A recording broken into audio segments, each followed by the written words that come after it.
Welcome to this evening's Muskogee Municipal Authority, August 11th, 2014. Roll call, please. Mayor Bob Coburn. Here. James Scully. Here. Dan Hall. Present. Marlon Coleman. Here.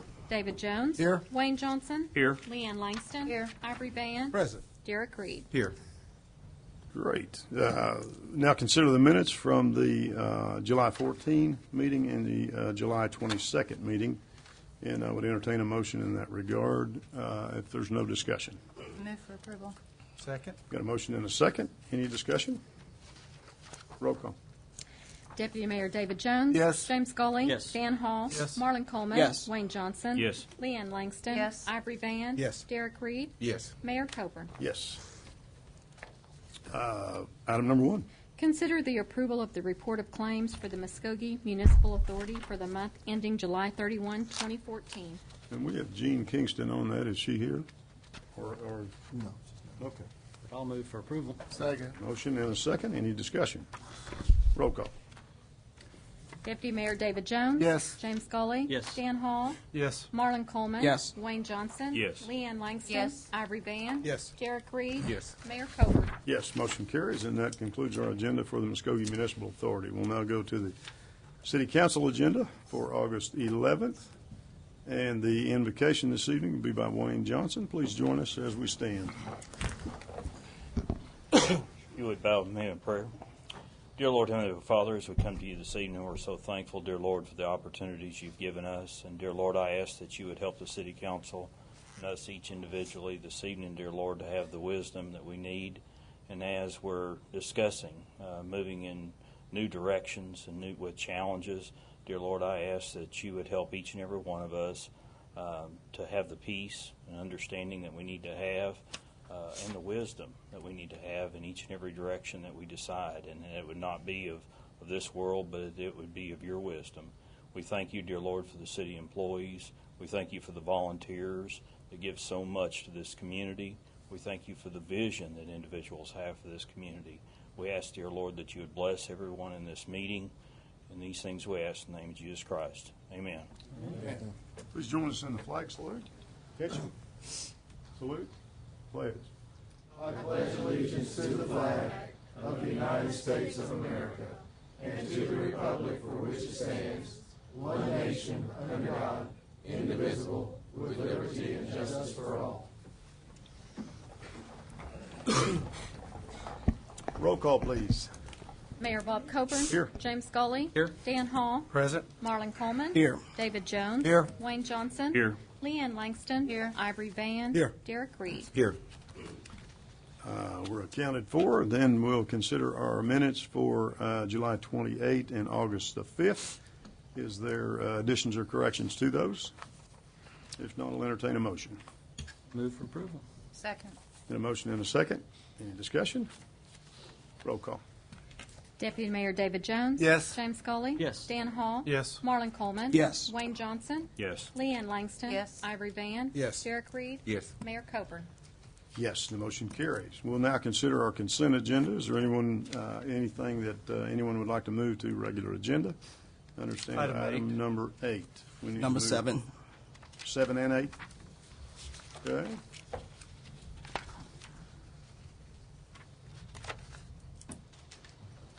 Any other comments? Move for approval as amended. Second. Motion and a second. That would be for the consent agenda, less items 7 and 8 that are moved to regular agenda. Roll call. Deputy Mayor David Jones. Yes. James Scully. Yes. Dan Hall. Yes. Marlon Coleman. Yes. Wayne Johnson. Yes. Leanne Langston. Yes. Ivory Van. Yes. Derek Reed. Yes. Mayor Coburn. Yes. Motion carries. Item number 7. Approval of taking necessary action to authorize the city manager to establish a business and economic development department. Mr. Brown. Well, thank you very much, Mayor and members of the council. As you know, we have been embarking on this journey of creating a economic development department for the city. And this just didn't start with me. It started a long time ago. Back in March, as you recall, at the Strategic Planning Work Retreat, we talked about what are some of the ways to effectively promote economic development and what are the strategies that will be associated in moving this city forward. I've been here about 6 months now, And I've been able to really look at and see what works and what doesn't work in terms of economic development for the city. We have really good partners with the Port Authority. They deal with manufacturing and industrial jobs. The Chamber is dealing with tourism. And recently, as of our June 23rd budget hearing, we took over retail development. And so the new department is needed so we can focus our efforts on retail development and housing. And so I'm hoping that with your approval, we can move forward with creating the structure and moving the city forward. Subject to that, if you have any questions, I'll be more than happy to answer your questions. But we're at that point where we would like to move forward with this item. So how many employees were we talking about? Was it 3? There were a total of 4 positions. 4? Yes, for the Economic Development Department, but there are only 2 that I'm interested in moving forward with right now.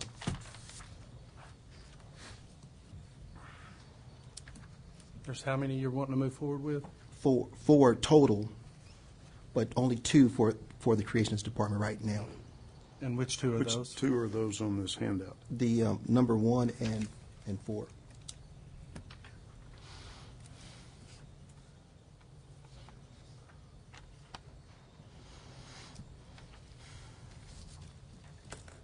Mayor, one of the things that I wanted us to be careful about as we proceed forward, and my reason for asking that agenda item to be pulled was so that going forward, we could be certain that there's no ambiguity on behalf of those people who are observant what we're doing, to be certain that they understand that we are very clear that there's a difference between what we're doing and what the Economic Development Department of the Port of Muskogee is doing. And my concern was that there never be any overlap or any ambiguity that comes out of that, so that there may no be confusion among the residents, and that we be very clear as we going forward, so that we wouldn't have to come back and address this issue again at a later date.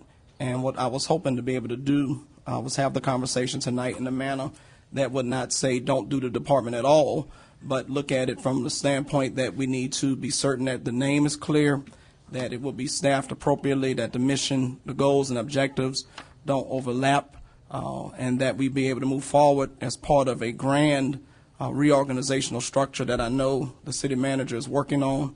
And so that would have been my motion tonight, not to rattle or derail the department per se, but that we come back at a date not to exceed 90 days from today, and that it be part as a total reorganizational structure that we can approve and adopt at one time.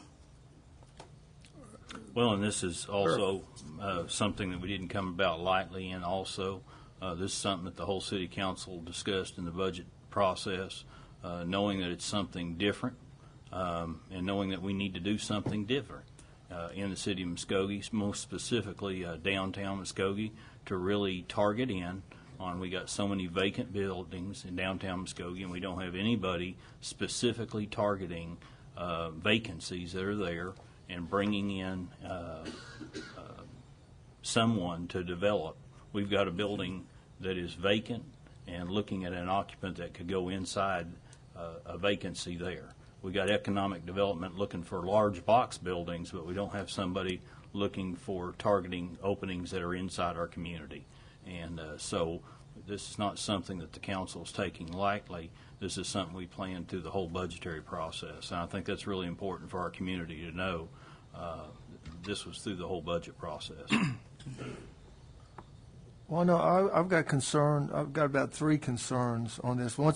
First of all, the Economic Development Department, I'm not sure that's the correct name that we should be using, but I don't have a better one. So in lieu of that, business enterprise and entrepreneurial investment.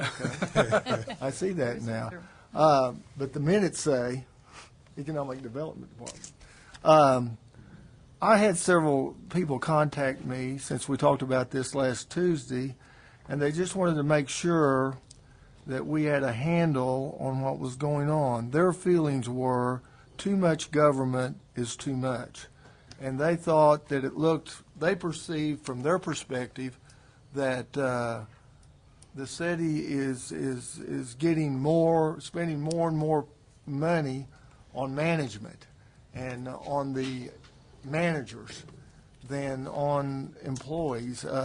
once you establish these departments, it's hard to get rid of them. I mean, if you establish this position, we're going to have it probably for a long time. I mean, we can count on it. I'm not saying it's not needed, but I kind of agree with. I don't kind of agree. I definitely agree with Marlon. I just want to make sure. It seems like, and I know maybe this hasn't happened real fast, but to me it kind of has. I want to make sure that we've covered all of our bases before we make, this is a big step.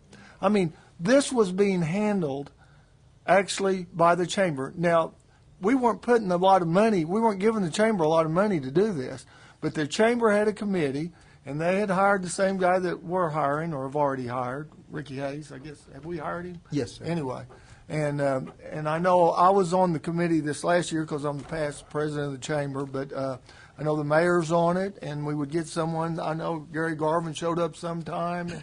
Different people from the city would show up. What I'm getting at is we were doing it. Maybe we weren't doing a good job, and that's why we need this new committee. But we were doing it with the people we had. Now all of a sudden we're looking at 4 new people and throwing, I'm assuming, I know we're going to be spending a lot more money than we were spending in the past. And maybe that's what we needed. Maybe that will show results. But I know there was a definite effort made by those people for retail development. And I know that right now, or I feel like, there's a whole lot more happening in Muskogee right now. I've lived here all my life, which is a long time. There's a whole lot more happening right now, more people talking about moving here. Retail development is happening, or we're talking. People are talking to us. So something we've done in the past has worked, but maybe it could be better. What I'm getting at is that I'm not sure. I think we have to do something because we took it away from the chamber. So we have to have that committee. We have to have something in the city to pursue retail development and this housing, without a doubt. Do we need 4 new people to do it? You know, it kind of gets back to this reorganization that I know we're going to be talking about, not tonight, but real soon. We had people spending, as I mentioned, Gary Garvin, I think maybe Mike came sometimes. We got the people together that we thought we needed when we saw that we needed them. 4 people there doing it full time. Now, yes, maybe we're just going to have 2 to start off with. I just want to make sure we've thought through this before we vote and go any further. I mean, I'm assuming you met with Scott out at the port and maybe with the treasurer at the chamber and kind of delineated who's going to be doing what and who covers that, or maybe you have it in your mind anyway. I'm referring to you now. But I just want to make sure we've spent the time. I just want to be sure we do it right and we don't hurry into it too fast. That's all I'm getting at. I think we've got to have something. And if we've got to do this tonight, then we've got to do it tonight. But I'd kind of like to hear what the other counselors have to say, too. Well, I know my only point in bringing it to the regular agenda on tonight was I agree that we do need to do something. And a few months ago when I made the presentation initially, it was to address critical needs that address gaps in services that we're unable to provide.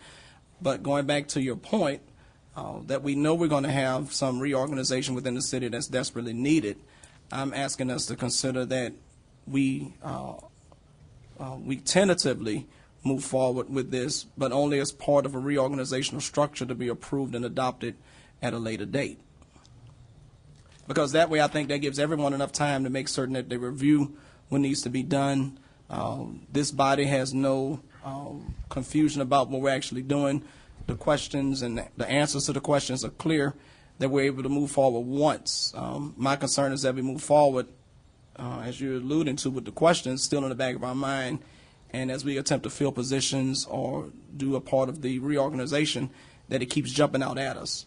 And I'd rather see us roll this into the organization or reorganization that could be adopted with the positions we think is necessary as recommended by the manager. And I'm going to totally agree with that. When we were talking about sales tax retention, which is a big problem here, and we looked at a lot of different ways to address that. We've done a lot of research, and almost every town that has had a really great downtown revitalization, I don't care how small or how large, they generally have some kind of an economic development, called many different things, department within the city, where we're working directly with the city department heads, the city workers. It's expanding all of what we're doing. But there has to be or it seems like at least, there has to be that entity that pulls that all together, that does recruitment, works with the zoning, the permits, all of that, incentives, which we've all talked about. And I just think it's something that we're going to have to do in order to push the AIM initiative forward. We've had strong messages from our citizens that we need to do this, and we need to do it soon.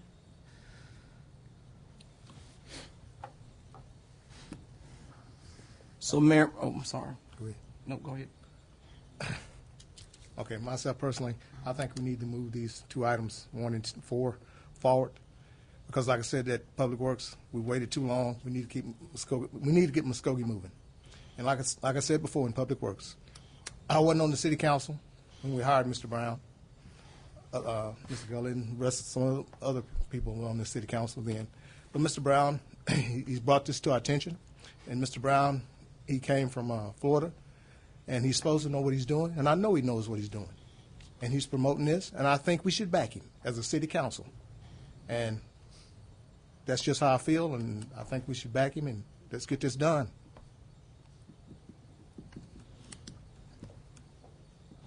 So I want to be certain again, and this is at the pleasure of the council, that to reiterate that we do support what Mr. Brown is doing. And when I presented it a few months ago, the goal and the intention was that we were able to do what needed to be done in the area of economic development for retail, for housing, for other areas, in a way that we closed the gaps of services that we were missing. But because we know that we have a pending reorganizational structure that we will receive from the city manager, and that we want to be certain that all of the appropriate parties, such as the port, who has the title Economic Development Director, as well as our chamber and other retail businesses, are concerned, are not confused about how we plan to proceed. My motion is that the department, staff, and mission goals and objectives be included as part of the city manager's reorganizational plan for adoption and approval at a time not to exceed 90 days from today. So, I guess my question is what the city manager is asking us to do is to approve these positions so that at some point he can fill them. Is that correct, Howard? Well, this is the department. I would like for you to create the department so I can put together a reorganization plan. Okay. And that's what item number 7 is. Okay. Item number 8 is the positions. Actual positions. So number 7 is just for the creation of the department. Okay. Now, all these employees will fall underneath you personally, though, right? Yes. Yeah, everyone in the city. I mean, but this department is going to be, you're going to hold them responsible. Yes. Because this is my dilemma with this. We keep talking about we don't have people that do certain jobs in our city, but we hire people to do certain jobs in our city, and sometimes we ask them to do things and they don't get done, but it doesn't seem like anybody holds them accountable for it sometimes. That's my dilemma with this. We're getting ready to develop a brand new department, and who's going to say that we're not holding people accountable to do it? I don't want to hire 7 new people in here and say, hey, this is our economic development department, but nobody's holding them accountable for it. If you want us to do this, you're going to ask us to sink a lot of money into this program, but at the same time, I think we should ask you to hold them accountable for what we want to do. I don't want to wait 2 years down the road and go, oh, yeah, they were supposed to got these stores in here, or they're supposed to got this business in here, or they're supposed to build these houses, and they're not here yet. I've been on this council for almost 2 years, and I'm still waiting on things to happen that we were promised when we walked in the door of this place 2 years ago. I'm not willing to pay more money to more employees if they're not going to do something. And that's why I said the other night, we've got a public works department. They work hard. We got a development department. That's what I was asking the other night. they can do some of these jobs, correct? This is unique, Counselor. This is something we're not doing currently. Why? Well, because it hasn't been a priority and it hasn't been budgeted for, and it's just never been discussed at this length like we've done starting in January when I came on board with the city. Again, my question is, can the people we have in place do the job that we're asking these new 7 people to do, if we hold them accountable? Well, I'm going to respond to that this way. I would like to create this department because when you look across the state of Oklahoma and these other communities, what you see are these departments. And these departments are staffed with folks who focus on retail development and housing. And this is a city future project. One of the things that we don't want to do is have to develop our staff that's here now, who's already been prioritized and programmed to carry out certain functions of the city, and to try to retrain them and retool them to do these kind of positions, will create another delay. Creating this department today, Counselor, will delay everything. These positions, if you go forward with the positions, they won't be filled for 6 months to a year. Could be longer. So the longer we delay, the longer we're going to be in the situation we are. This falls within the reorganization plan I intend to bring back to you. I would like to tell you that I am open to a lot of things, and I'll try to work with you as much as I can. But this is a city future project, and we're at the point right now where we need to move forward. And the only way to do that, I need this department to be created, and I need those positions to move forward. Well, and what I'm asking for is what I need for a citizen of Muskogee and a person that's representing my ward is I need to make sure that we're going to have goals and timelines that are going to be met when we do this. That's all I'm asking for. And I can't, and that's what I'm trying to wrap my brain around is before I say yes to this is I want to make sure that those goals and timelines will be met and we're not still going, man, we could have gotten that, but we just didn't do it. And even though we have this committee. Yeah, I can assure you this, Counselor, that this particular department, if they're not performing, you will see the results of that because it will be apparent. What I do know, I did put together a PowerPoint presentation to kind of show you what the strategies are so when the person comes on board, they're able to hit the ground running. Economic development, this is a high priority for most cities. And accountability is part of this department because you will see if it's happening or not. And right now we haven't taken any risk in the city. That's my personal assessment. Been here since January 27th. And I think until we take these calculated risks, we're not going to get anywhere. And so accountability is part of this department being created, period. And Council, I wanted to be clear again that we're not asking that we don't do the department, but we're asking to give ourselves time so that we can include things like you're suggesting about the goals, the measures, the objectives, to be certain that when we do conduct the actual reorganization, that all things are considered, which include existing staff, existing departments, which may need to be merged into this department. But until we have adopted that structure was the reason why I was asking for it to be delayed. Okay. Not denied, but delayed. We've got a motion and we've got a second. Can you repeat Ted, the would you motion? repeat the motion, please? That me or Tammy, You can repeat that. You've got it we all need to know written down. specifically what the motion is. that the we're talking department, its staffing, mission, goals, and objectives be included as part of the city manager's reorganizational plan for adoption and approval at a time not to exceed 90 days from today. about. Well, I'm confused, I In layman guess, terms. about what we're doing. We're accepting item 7. You're recommending that we approve it tonight, but not for 90 days until we get Nope. a reorganization? I'm recommending that we approve it as part of the reorganization. So in other words, when the reorganizational plan comes before us, that this economic department or whatever we decide to title it be included as part of the reorganization, and that we adopt the reorganization and the department at one time. Can Can I Or help? you're saying we're delaying action on this? Essentially, yes. Can I interject something? I think what your motion is approval of the department subject to adoption of the complete reorganization plan. Yes. I like that. I like that. Thank you. Okay, I have a comment. And I don't have a problem with your motion or the second that goes with it, but 6 months ago, we began to look for a city manager, and we asked ourselves if we could find a city manager that would challenge us to do some things that we haven't done before. And in essence, the first thing that he's brought to us, we're basically saying, we know more about it than you know about it, in the comments that I'm listening to. And I'm not slam dunking anybody, don't misunderstand me. He's brought an idea. He says he's bringing us a reorganizational structure, and you gave us a date on that. I don't remember who it was. And we're basically saying, no, we know more about this than you do.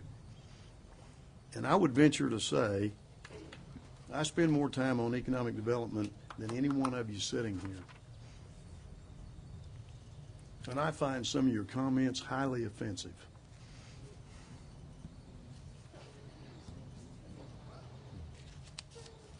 Mayor Copeland, you finished? I'm not finished. We have 3 years of flat tax history. 3 years of flat tax history. Now, it might be up 0.2%, it might be down 0.2%. We ask him to come here, ask some hard questions, and lead us in a direction that we haven't been before. We want to see something different. We want to see more retail sales. We want to see more retail sales tax. And he says, here's how I'm going to do this. And the first thing we say is, no.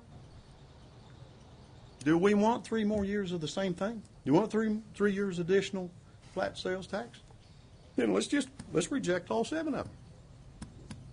But there's no need in us to go look for a city manager that's going to bring some new ideas to the table if we're going to turn them down. And to say that this is a new idea? Heavens, I've been talking to you about economic development from a retail standpoint for 2 years. I spent 2.5 years working on Quick Trip. One project. Now, in the next week, we'll probably see the demolition start. How do we expect someone without a department doing exactly what we've done previously to bring about change in a city? I think it's time we consider his motion. I don't necessarily agree that we need all 4 positions. I don't have any trouble with the first 2 positions, 1 and 4.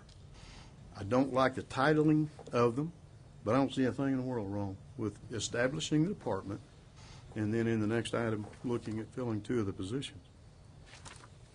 I mean, maybe I'm wrong, but I don't think retail development happens by accident. And I don't think you've seen a whole lot of retail development happen in the efforts that have taken place the last several years. There are people swarming looking at Muskogee. Who are they going to talk to? Who's going to give them the answers?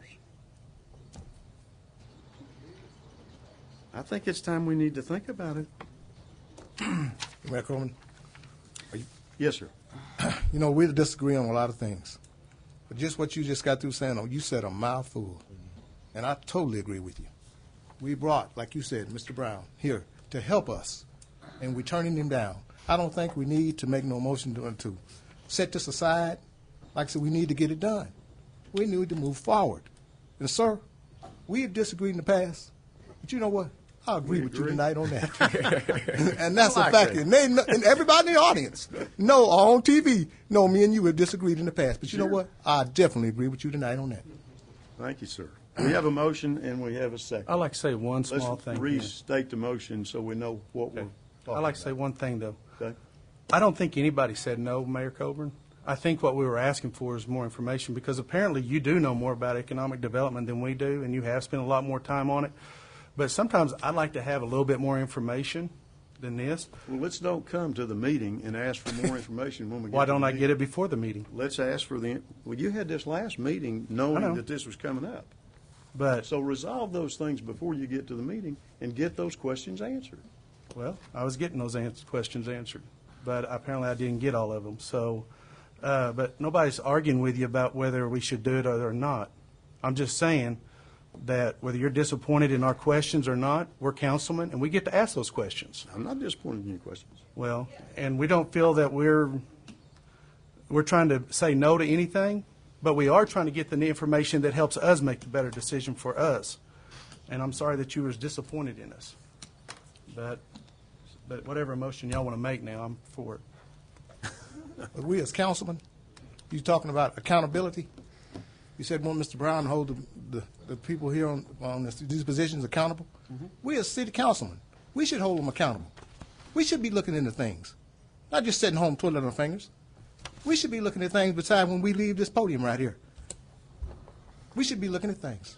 Not here just because we're here tonight sitting with these citizens in the audience. We need to be on our job 24/7. That's just my opinion.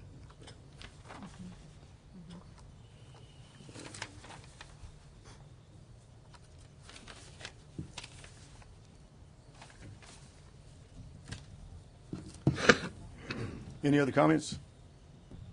We have a motion and a second. Let's get the motion where we have the motion that we can read back. And then we have two people in the audience that had signed up to speak to item number 7. And if you'll give us a motion that we can I read believe back, then we'll Reverend Coleman's listen to motion. comments. I believe Reverend Coleman's motion was approve the creation of a retail development department subject to adoption of the citywide reorganization plan. That was the motion. Okay.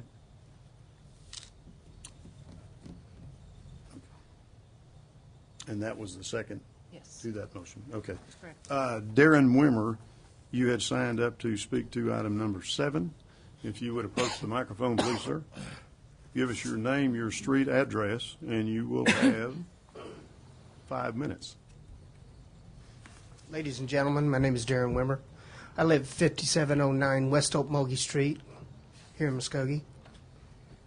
I've been a business owner. I still am. My family's had a business in this town for over 50 years. I also work in the city.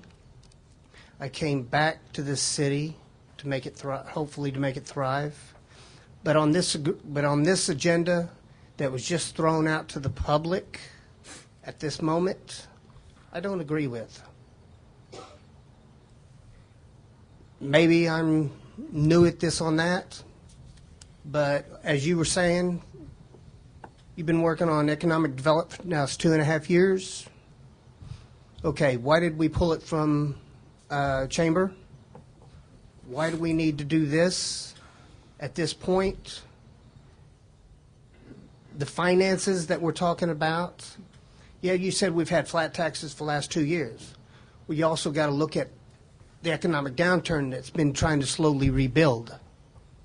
You can't blame our flat taxes on that. You can blame it on the whole economy for the last, since 2008, slowly rebuilding. Just now they've started home buying again. You know, I don't agree right now. We're not hiring people for this, we're trying to hire people for this job. You're talking salaries. Well, right now, we're hurting in other areas. The city looks like crap. Streets, everything. I think if we're going to do this, we need to build from within also. If you're going to hire and pay this person, that person, $80,000, $90,000 a year, why did you take it from the chamber? You were working on it for the last 2.5 years. Did you not think y'all were doing a good enough job? That's my questions. As a citizen right now, I don't agree. I'd like to know more about it myself. If I'm going to be paying the taxes and for the personnel, for the salaries, I want to know more about it than just finally reading it for the first time in the newspaper. I'd like some answers myself. But, haven't been getting them. I've asked. I talked to a constituent just today on the phone. Knows me very well from a long time ago. When I think of something, I'll ask. When I don't know, I'll ask more. I'll keep asking and fighting until I get the answers. Another councilman's known me forever. I ask questions. I want answers. Before you guys approve this, I would like some answers. Yes, granted, Muskogee needs to do something. But I think more questions are asked than answers are being given. And that's my opinion. Thank you. Thank you, sir. We don't comment on this section or both sides? You all have 5 minutes of questions if you need that. Okay. Anyone care to ask further questions of Mr. Wimmer? Cedric Johnson, if you would approach the microphone, please, sir. Give us your name, your address, and you will have 5 minutes to speak to item number 7. Thank you. I'm Cedric Johnson. I live at 316 North 27th Street in Muskogee, and I want to speak in favor of this proposal that you have before you this afternoon. In the past, Muskogee has been guilty of doing the same old thing year after year and expecting a different outcome. I think we call that insanity. Now, right now, Muskogee has some momentum going. We want to keep that momentum going. Muskogee is moving in the right direction, and we want to keep it going in that direction. When you do the same thing and expect a different outcome, that's just not good planning in anybody's exception. Muskogee is an exceptional city. We need to we need to recognize our exceptionality and play on that and develop that. We're an exceptional people, we're an exceptional city, and we need to do that. Now, I read somewhere where we were talking about doing a survey to see what other cities were doing so we could bring our city workers up to an average. That's good as far as it goes. Average only says, I am better than the worst. I think we can do better than average. If we keep this city going, keep this plan, we can do better than average. We can have the rest of the state looking at Muskogee instead of Muskogee looking at the rest of the state. We can give these people an above average salary. And that's why I'm in favor of this proposal tonight, and I think it should be passed. We need to keep Muskogee going in the direction in which it is going. Now, excuse me, I have been in several cities. As a matter of fact, last winter I spent the winter in Independence, Missouri. I had some property there, and I had planned to move there at one time. And I remember where Independence came from. I remember where Joplin came from. We used to play in Joplin, and we know where it came from. Overland Park, we know where it came from. And it is virtually the same plan that is being proposed in item number 7. We need to get this off of High Center. We need to do it now. Don't put off until tomorrow what you can do today. Muskogee has got to keep the momentum up. We need to get this thing done, and I think that you're headed in the right direction if you do that. We can make Muskogee realize all of its exceptionality. An exceptional city with an exceptionality. We can do a lot better by our workers than we're doing. We can do a lot better than asking us to pay our workers an average salary. We need to go above and beyond average. As I said before, average just says, I'm just a little bit better than the worst. So let's get this thing done, and let's get it done tonight. Thank you. Thank you, sir. That is the two people that had signed up to speak to item number 7. He also has 5 minutes of questions if the council have any.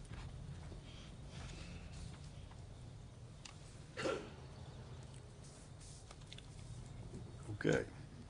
Another thing is, this is in the general fund. So that's why I say, why can't we just keep move forward and just get this thing going? And also, Mayor, one more thing I want to say to you. I watch you myself when I come through up those steps, and I see how diligently you are in your office working. Now, you work harder than I do, and I commend you. And I know all the councilmen here have seen Mayor Coburn work in his office with economic development. So I commend you, sir. Thank you.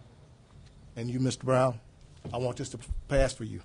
Because like I say, hey, I'm glad to have you here in Muskogee as our city manager, and we need to respect that, and we need to move forward. We've got a motion and a second. Let's restate the motion one more time. I'm sorry, I just think we need to be clear on what we're voting on. The motion is to approve the creation of a retail development department, subject to the adoption of a citywide reorganization plan. Okay. Any questions regarding the motion? Roll call. Deputy Mayor David Jones. Yes. James Scully. Yes. Dan Hall. Yes. Marlon Coleman. Yes. Wayne Johnson. Yes. Leanne Langston. Yes. Ivory Van. Yes. Derek Reed. Yes. Mayor Coburn. Yes. Motion carries. Item number 8, please. Approval of creating the positions of Economic Development Director, Assistant Economic Development Director, Special Events Coordinator, Economic Development Office Administrator 1, Facilities Maintenance Manager, Capital Improvement Project Manager, and Administrative Services Director within the City of Muskogee, and approve the respective job descriptions for each position and authorize the city manager to allocate funding for the positions or take other necessary action. Mr. Brown again. Well, thank you, Mayor and Council. As you know, this is kind of the same thing we talked about just a few minutes ago. And I guess back in January when I was hired by the city, we looked at, city future. Where do we go? Where are we going? And quite frankly, we're moving that direction, and I hope we get there. But these positions that are in item number 8, these are positions that all have that are critical to the reorganization plan that I plan on presenting here in the next couple of weeks. Most of them have already been budgeted for in your FY 2014-2015 budget. As a matter of fact, the first 4 are budgeted. The number 5, I've asked that be removed because of a legal opinion we received from Mr. Tucker's office regarding positions that can they be paid out of the CIP sales tax. So that's being removed. The facilities maintenance manager, I have personally been involved with facilities maintenance management, and I literally mean personally. It is a critical position that's needed in the city. And the last one is this administrative service director. I need an assistant so I can move these projects forward quickly. And that is what I'm asking, that these positions be created. Okay, so you're asking for 6 and still 7 now? Yes. Okay. And I was kind of like what Mayor Coburn said a little bit earlier about some of these positions. And I'm not sure which ones he disagrees with or whatever. But when we were talking earlier in the year, I was kind of like thinking 1 or 2 of these. But when I saw 7 of them on the agenda, I kind of had to take a back seat to voting yes to all this. And I kind of did last week just because I was like, yeah, I want to move this forward. But at the same time, I wanted to pull it off today because I'll keep some of my comments to myself. But it's just, I'm trying to get a grasp of this, moving our city forward, how we're going to, I know we're budgeted, but we can budget for anything that we want sometimes. And I'm trying to figure out how many of these positions do we need today? Do we need all 6 today? Or can we do it with a couple of them? That was some of my questions I had. Yeah. And I was out of town last week, so I didn't get to ask you a lot of questions about this. So, yes, sir. Well, I've handed out a sheet here. Mm-hmm. And what I've done is I've looked at, these positions. Number 2 and number 3, this can wait until January because we'll need to hire the director and an assistant immediately. That will take about 6 to 9 months, could be longer. The facilities maintenance manager, I need that position immediately. It is something that will benefit from the savings that will be created as a result of maintaining all of our buildings, our HVAC chillers and boilers and those kinds of things that are in our city. Number 7 is the Administrative Services Director. This position is critical in the reorganization plan I plan on presenting to you formally here in the next couple of weeks. When we talk about the facility maintenance manager, it's just not going to be one guy sitting there. There's going to be other people fall underneath him, right? That person is a working superintendent. That person turns wrenches. That person supervises. And the reason I want to bring that forward is because I don't want people to think that we're just hiring people because we need them, because we want them, because we need them. I've had a couple conversations with Councilman Johnson here, and he assures me that we need this position because he's tired of doing the job. So, and he does a good job for us at the school district. I just want to make sure that we have someone comparable to him. You want the job? To do that for the city. Let's clarify, he has not been paid for any No. of this. Thank you. That's a great deal. And There you go. do we have to look at them all at once? I mean, can I make a motion that we look at each one individually for approval? You can, yes. Instead of just looking at all of them and approving them all at once, I move that we look at each one and go down the list and approve them individually. So do I need to second that? Yes. Second. Okay, got a motion and a second to consider each position individually. The reason I want to do that is I know the city managers talked about the reorganizational plan, and I'm looking forward to it, and I'm excited because I think we need to have that. I think we're kind of stale, and this will really help us out.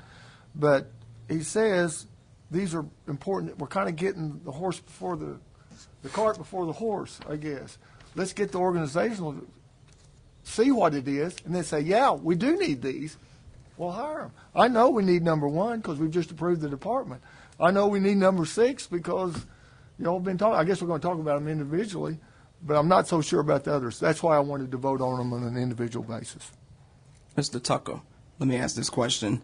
If we're going to vote on them individually, and Councilor Jones, you correct me if I'm wrong, the ones that we say no to or the ones that may be disapproved tonight, can they be rolled into review with the reorganization instead of just left out there hanging as a disapproval? They can be brought back at any Oh, time. yeah. Okay. Yeah, they can be brought back. So tonight, we're just voting on the ones that we want to move forward on immediately. I'm asking. Is that it? You can do Yes? that. You can do that. If you approve my motion, yeah, you can vote on each one. Any other comments? Roll call. Deputy Mayor David Jones. Yes. James Scully. Yes. Dan Hall. Yes. Marlon Coleman. Yes. Wayne Johnson. No. Leanne Langston. Yes. Ivory Van. Yes. Derek Reed. Yes. Mayor Coburn. Yes. Motion carries. We'll consider each one of these individually. We have 5 people who have signed up to speak to item number 8. Do we want to hear those comments? I'm sorry. 5. Do we want to hear those comments now, or do we want to? Let's hear them now. Okay. We're And I'm obligated to assuming we live. want to hear these one time in relationship to all of these, and not each time we consider a new position. Right. For example, we're not going to listen to 5 people on number 1, then 5 people on number 4, and then 5 people on number 6. Right. Okay. All right. Hear them now? Yes. Okay. No particular order, but those that have signed up to speak to number 8, Cedric Johnson. Your name and address, please, sir. If you step to the microphone, give us that information, and you'll have 5 minutes. I'm Cedric Johnson, and I live at 316 North 27th Street in Muskogee, Oklahoma. And again, I come back to ask that you approve number 8, basically for the same reasons I said for number 7. We are in the process of getting the city moving. We need to do that. The Civic Center and the Roxy Theater, they can be show places. We need somebody in a position whereby they're going to look after that and going to do that maintenance and get us going. There's no reason why we can't bring in other conventions, basketball tournaments at the Civic Center, and various and sundry other things. If we make that an attractive place, you have got to deal with perceptions, and you have got to deal with, what word am I looking for? Aesthetics. things have to be looking good, they have to be clean, and they have to be done. So, making a long story short, we need to approve that in total, not necessarily taking one at a time. I think that we have enough intelligence that we can decipher or decipher which each one of those entitles, what the job would be. You have some idea of that already. So, as a citizen, I would like to see that done tonight. You see, I'm excited about Muskogee's momentum. We don't want to lose Old Mo. Let's do it. Thank you. Thank you, sir. Darren Wimmer, if you would step to the microphone, please, sir. Give us your name, your address, and speak to item number 8. Can I ask you also, you had signed up to speak to number 6 on the consent agenda. Would you mind giving us your comments regarding both at this time? Okay, my name is Darren Wimmer. I live at 5709 West Okmulgee Street in Muskogee. Again, I am a business owner. I am a taxpayer. I work in Muskogee. All this stuff, I agree on some things, yes, but you're wanting to hire these positions, pay these positions and everything. The funding's there, you say. Okay, you're going to hire a guy, and he's going to hire employees to do whatever. Okay, again, what about the other employees that we've got now that have been doing jobs? What are is it overlapping? Is it, we're not hiring, we're losing employees now as it is, and we're not filling the positions. I would like to know, again, more. You said, okay, we're hiring the position. There's a hiring freeze on Muskogee. Does that mean you're lifting the hiring freeze if you're going to fill these positions? I would like to know more, again. I'm not disagreeing with some things. Muskogee needs to move forward. The aesthetics of Muskogee needs to be better. But also the city itself needs to look better. We've started moving somewhat the direction with the streets, but the rest of it, still not getting done. I don't agree. I still do not agree right now at this time.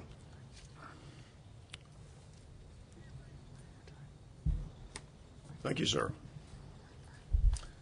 Larry Fennell, I think we had, based on the description, had determined that you were wanting to speak to item number 8.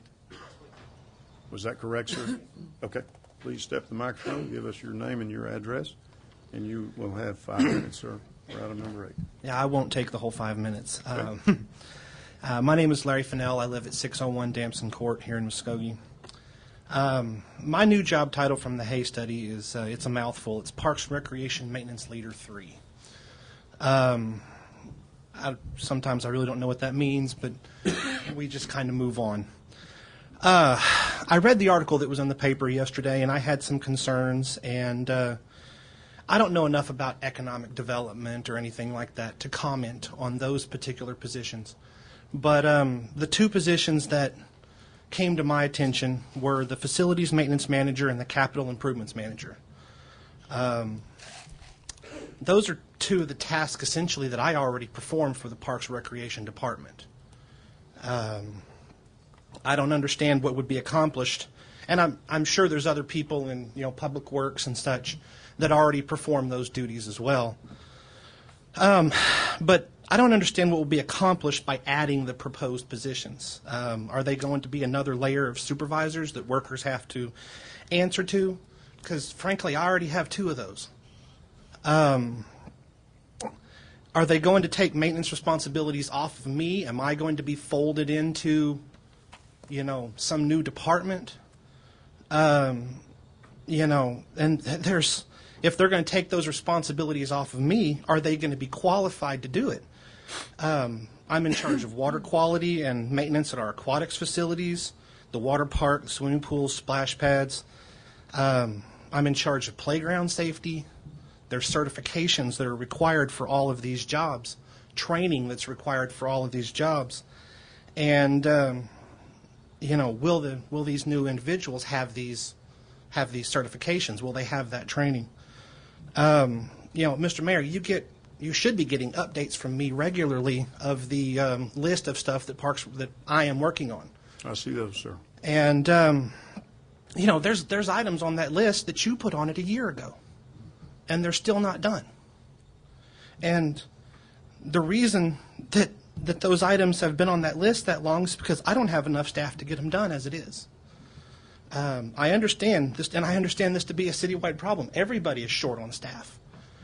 I have to triage that list every day and figure out which items on it are the most important, which ones are the ones that are most likely to cause people bodily harm, which ones have the possibility and probability of actually getting completed with the staff that I have on hand. And the rest of those issues just have to wait until I have the staff and the time and the availability to do it. I would prefer it to not be that way, but I have no other choice. My superintendent and I have a saying. He points and I get it done.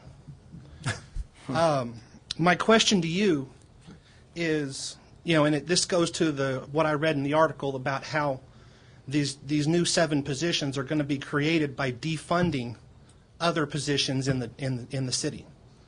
I don't know how accurate that was in the paper, but because we all know about the Phoenix, but sometimes I misunderstand and whatnot. But Carson says he points and I get it done. What I read in that article was that we were going to be eliminating positions to fund these. How do we get more work done by getting rid of the people that do? By hiring more people that point. That's just all I had to say, and I thank you for your time. Thank you, Larry. Cecilia Shell, we had assumed item number 8 also. Is that correct?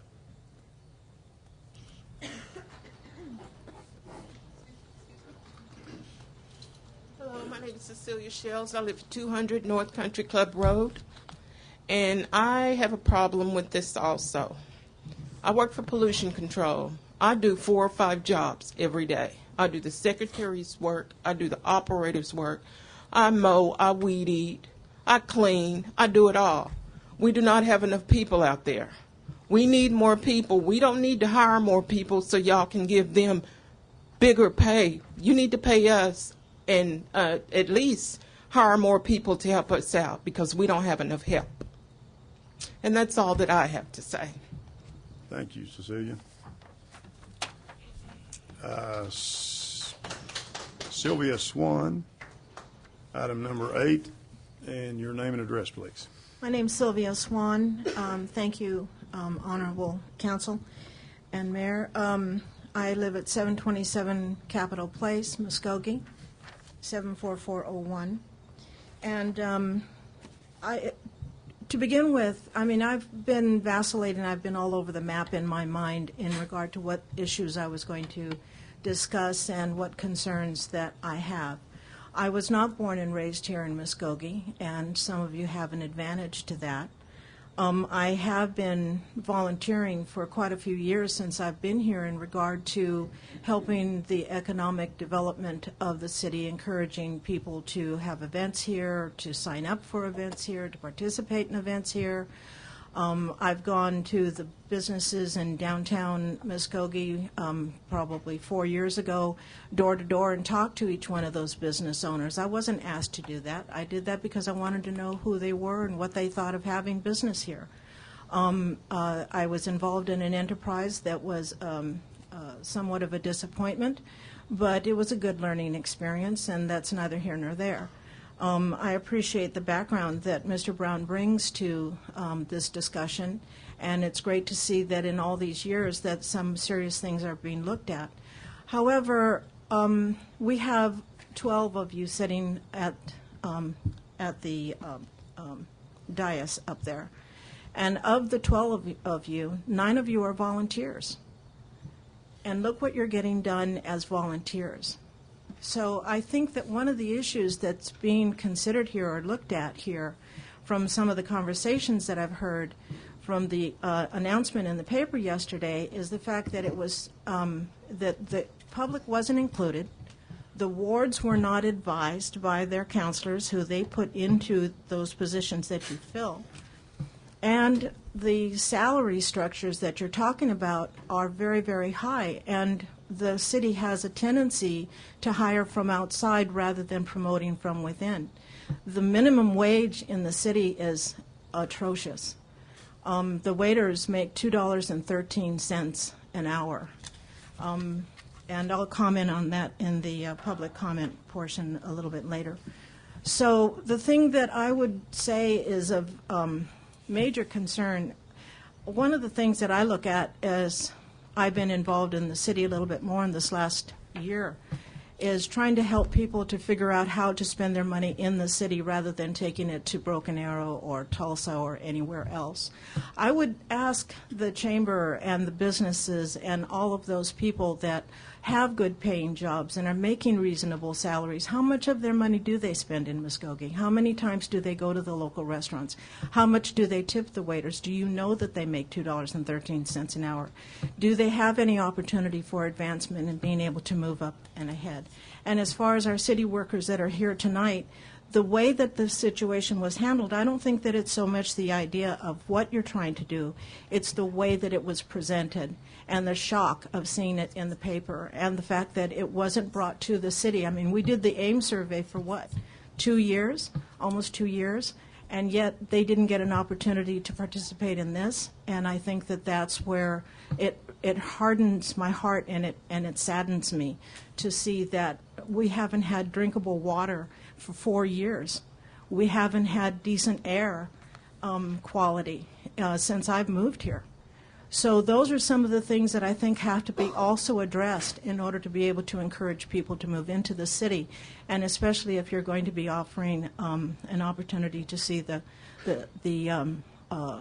entire development and arrangement of how the city is going to run and operate. I think those are some critical issues that need to be looked at, and I thank you for your time. Thank you. That's all of the citizen input. Is there additional comment or question from council? We have a motion and a second. Is that correct? Yes. All right. Do we have one? On item number 8. What's the motion? To go by position by No, position. they- Just to discuss they them approved it. That already individually. passed. All right. Yeah, that's I done. would now My move. apology. I'd move that we approve number 1. Second.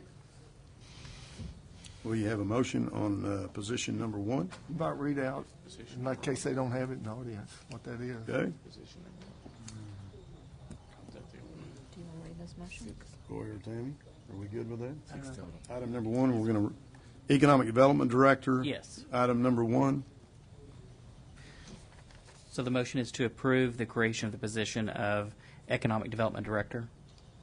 That was my motion. Okay. Okay. Second. Any discussion? We already had a second. Roll call. Deputy Mayor David Jones. Yes. James Scully. Yes. Dan Hall. Yes. Marlon Coleman. Yes. Wayne Johnson. Yes. Leanne Langston. Yes. Ivory Van. Yes. Derek Reed. Yes. Mayor Coburn. Yes. Now, Mr. Jones, do we go to position number 2? Yes. Where he was asking for 1 and 4. No, I think we go, my motion was to go right down the list, so number 2 would be next. Okay, I'll entertain a motion then on item number 2. I move to approve as Assistant Director, Business Economic Coordinator. Second. Okay, and this would be a January 31, 2015 position, correct? Yes. Okay. Is there, That's what we're looking we've got a motion and a second. Is there discussion? Roll call. Deputy Mayor David Jones. No. James Scully. Yes. Dan Hall. No. Marlon Coleman. No. Wayne Johnson. Yes. Leanne Langston. Yes. Ivory Van. Yes. Derek Reed. No. Mayor Coburn.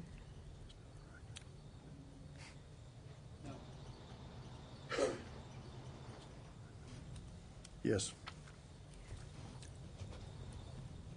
Won't you give me a Wait for. 5-4. 5-4. 5-4? Okay, motion carries. Position number 3. I'll entertain a motion. Move for approval. Got a motion? We have a second? Second.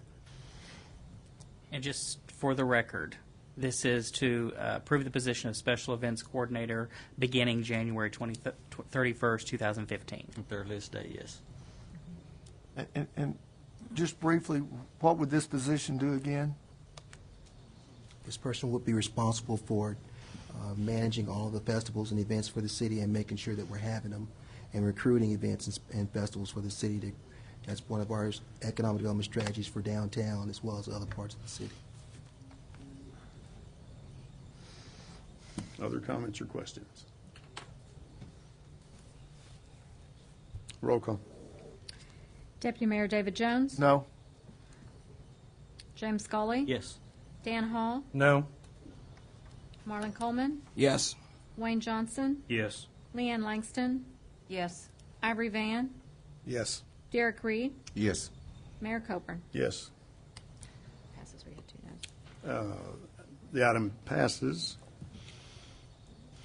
Item number 4, or position number 4, Office Administrator for Economic Development. Move for Entertain a approval. motion. Second. Got a motion and a second. Is it Derek? Yes. Okay. Motion and a second. Is there comments? Questions? Roll call. Deputy Mayor David Jones? Yes. James Scully? Yes. Dan Hall? Yes. Marlon Coleman? Yes. Wayne Johnson? Yes. Leanne Langston? Yes. Ivory Van? Yes. Derek Reed? Yes. Mayor Coburn? Yes. Motion carries. Position, are we doing 5 or we're striking 5? We're just striking it. Striking. because we Strike can't be 5, doing- okay. Position number 6, Do we have to make Facilities Maintenance Manager. Entertain a motion regarding. Move for approval. Second. Motion and a second. Any discussion? Yeah. I thought he brought it. I really enjoyed what Larry said. I'm sorry I forgot his last name. But, it made a lot of sense to me, and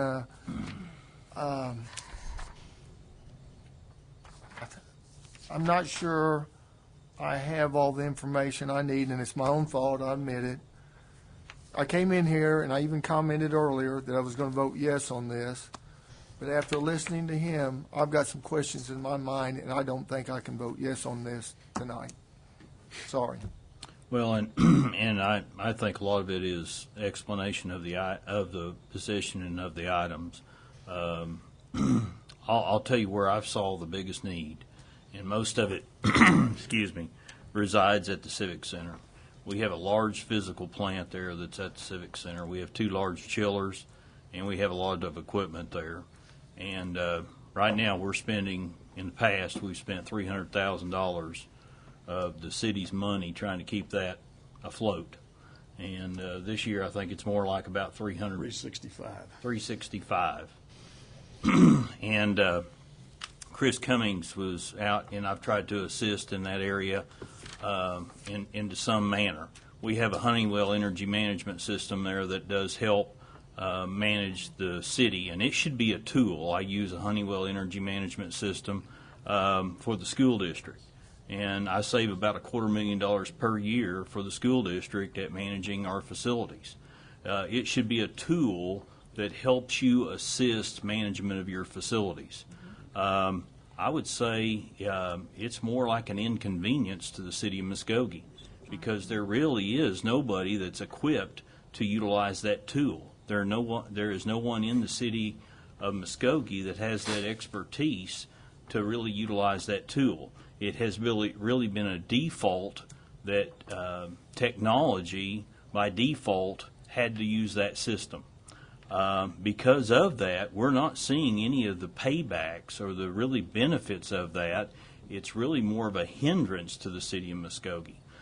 Because of that, a lot of the systems at the Civic Center are bypassed. A lot of the filters are stopped up. That's why when we have events there, our biggest challenge is comfort level. So why we're not seeing rentals, why we're not seeing usage at the Civic Center, there's other things, but part of that is comfort level.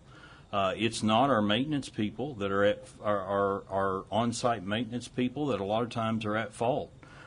Chris was out on vacation, and during that time period, we had a couple of failures. And while I was there, one of them was a chiller, had really nothing to do with the Honeywell system, but I was able to see some of the problems. And actually, the Honeywell system was crisscrossed. And it had probably been that way for a long time, but because nobody knew the system, our employees have been dealing with that for a long period of time. Then the next time they had a fault, it was actually another area where the air handler was dealing erratically. And here the employees at the Civic Center were going back and forth trying to make the comfort level correctly, and the system was dealing erratically. Now, since then, Chris has set up a meeting with Honeywell. We both met with them, and they're checking out all the points in the Civic Center.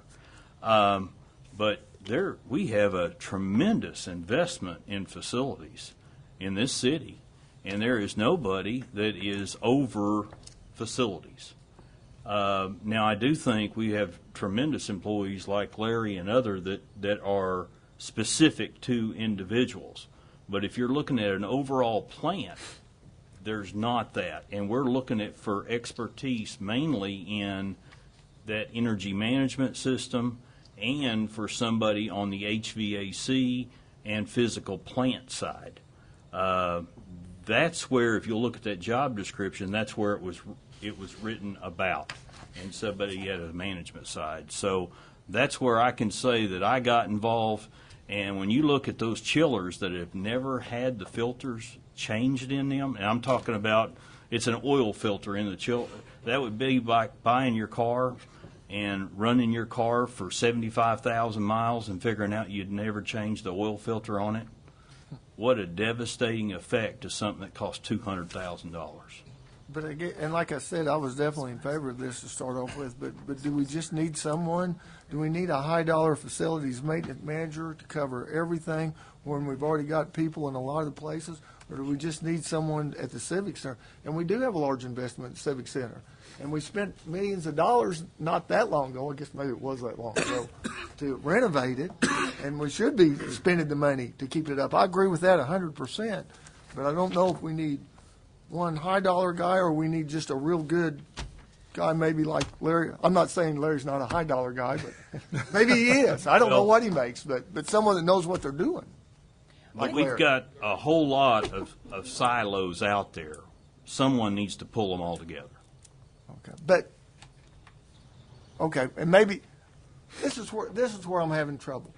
Maybe under this new organizational deal, we're going to be able to see that. I'm having trouble getting my arms around it because I'm thinking, this is the city manager. He's got department heads. They should be telling him if we need these things, and they should be doing that. And I think if we ask all the department heads what they did, they'll say, yeah, well, I do that too, and I do that. Just like Larry said, yeah, I take care of this and this and this. Is this going to take my place? You know, I'm still a little confused. I'm supporting you, city manager. I really am. It's just hard to make a decision. Let me throw in 3 or 4 other examples. The Muskogee Public Library came to us with a list of things, and they've been doing that for the last 2 or 3 years, and said, we need $50,000, we need $100,000, we need $200,000. We have a leaky roof. The leaky roof's been going on, and if you go up there and look, and they'll say, yeah, that leaky roof has been about 2 years to 3 years, and they came and patched it, and it's still leaking in the corner of the building. Oklahoma Music Hall of Fame, I was walking out of there the other day and said, Jim Blair says, you notice how that whole fascia and stuff is rotted? Well, that's from a roof leak, and the roof leak is going down the wall inside, ruining some of the stuff that's been inside. It's rotting the fascia and the eave off of the building on the outside. The Three Rivers Museum came to us in 2 or 3 different report periods and said, this building is a disaster.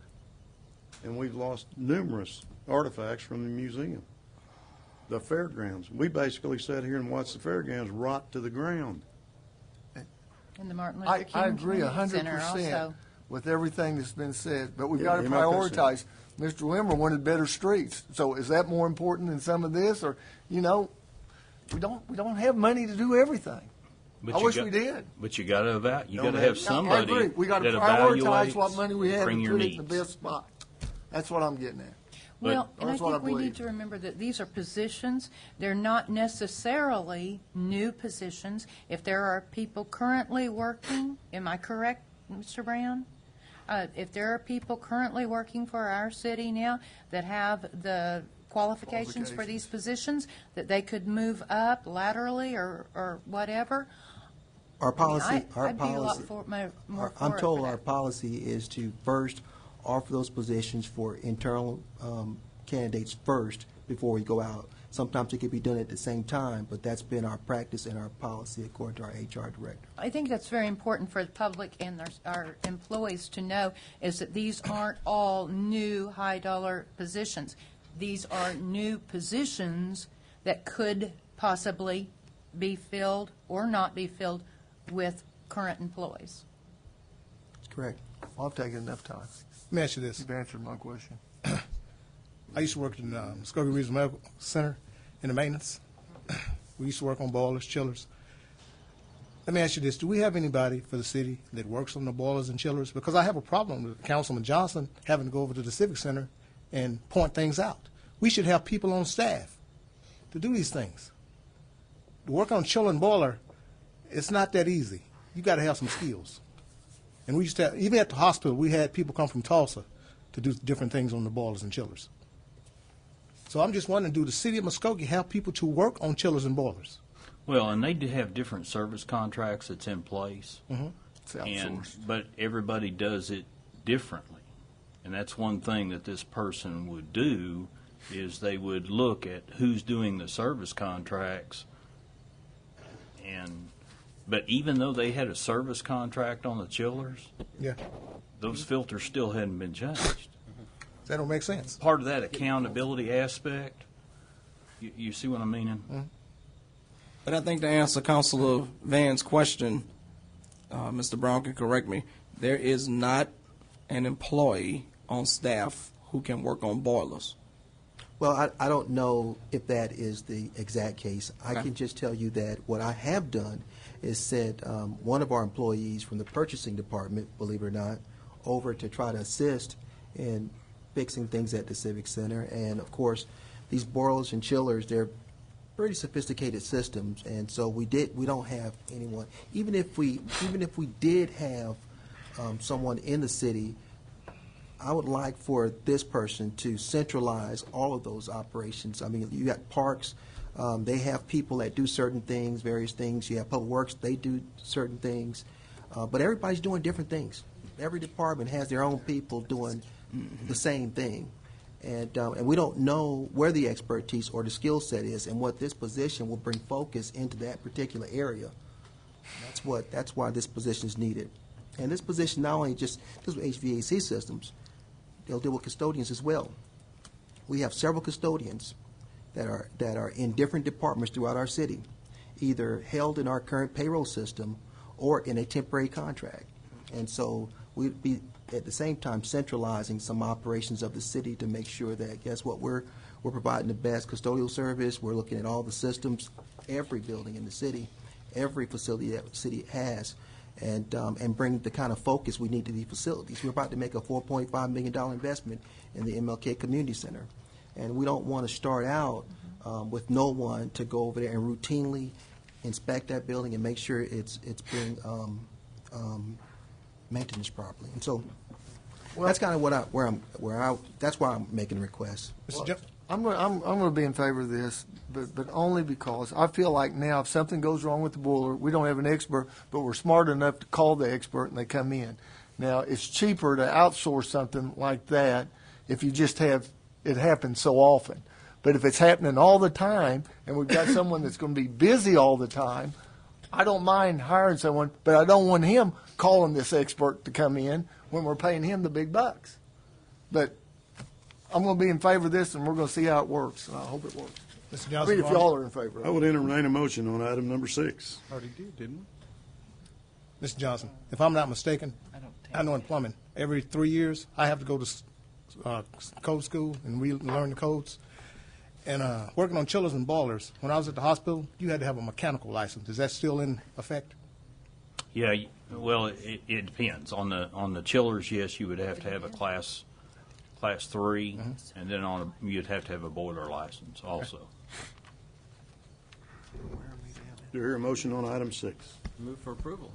I thought I already did I, one. I thought Well, so too. Tammy tells me we didn't. I didn't have it. Yeah, Okay. I did that, and and Leanne seconded, I thought. Somebody did over there, I heard. Okay. I was thinking. I didn't know who it was. We've got a motion and a second. Do we have further discussion on number 6? Facilities manager, maintenance manager. Roll call. Deputy Mayor David Jones. Yes. James Scully. Yes. Dan Hall. Yes. Marlon Coleman. Yes. Wayne Johnson. Yes. Leanne Langston. Yes. Ivory Van. Yes. Derek Reed. No. Mayor Coburn. Yes, motion carries. Item number 7, Administrative Services Director. Mr. Brown, or you want to make a comment on that, or we want to? Yeah, I'll make a comment on it. Okay. Definitely, this is a critical position in the reorganization that I talked to you earlier about. You know, having been here since January 27th, what dawned on me is that we're not poised for managing the city departments, properly. There are 16 operating departments in the city, all reporting to the city manager. Typically, in a management structure, you have at least 5 to 7 departments.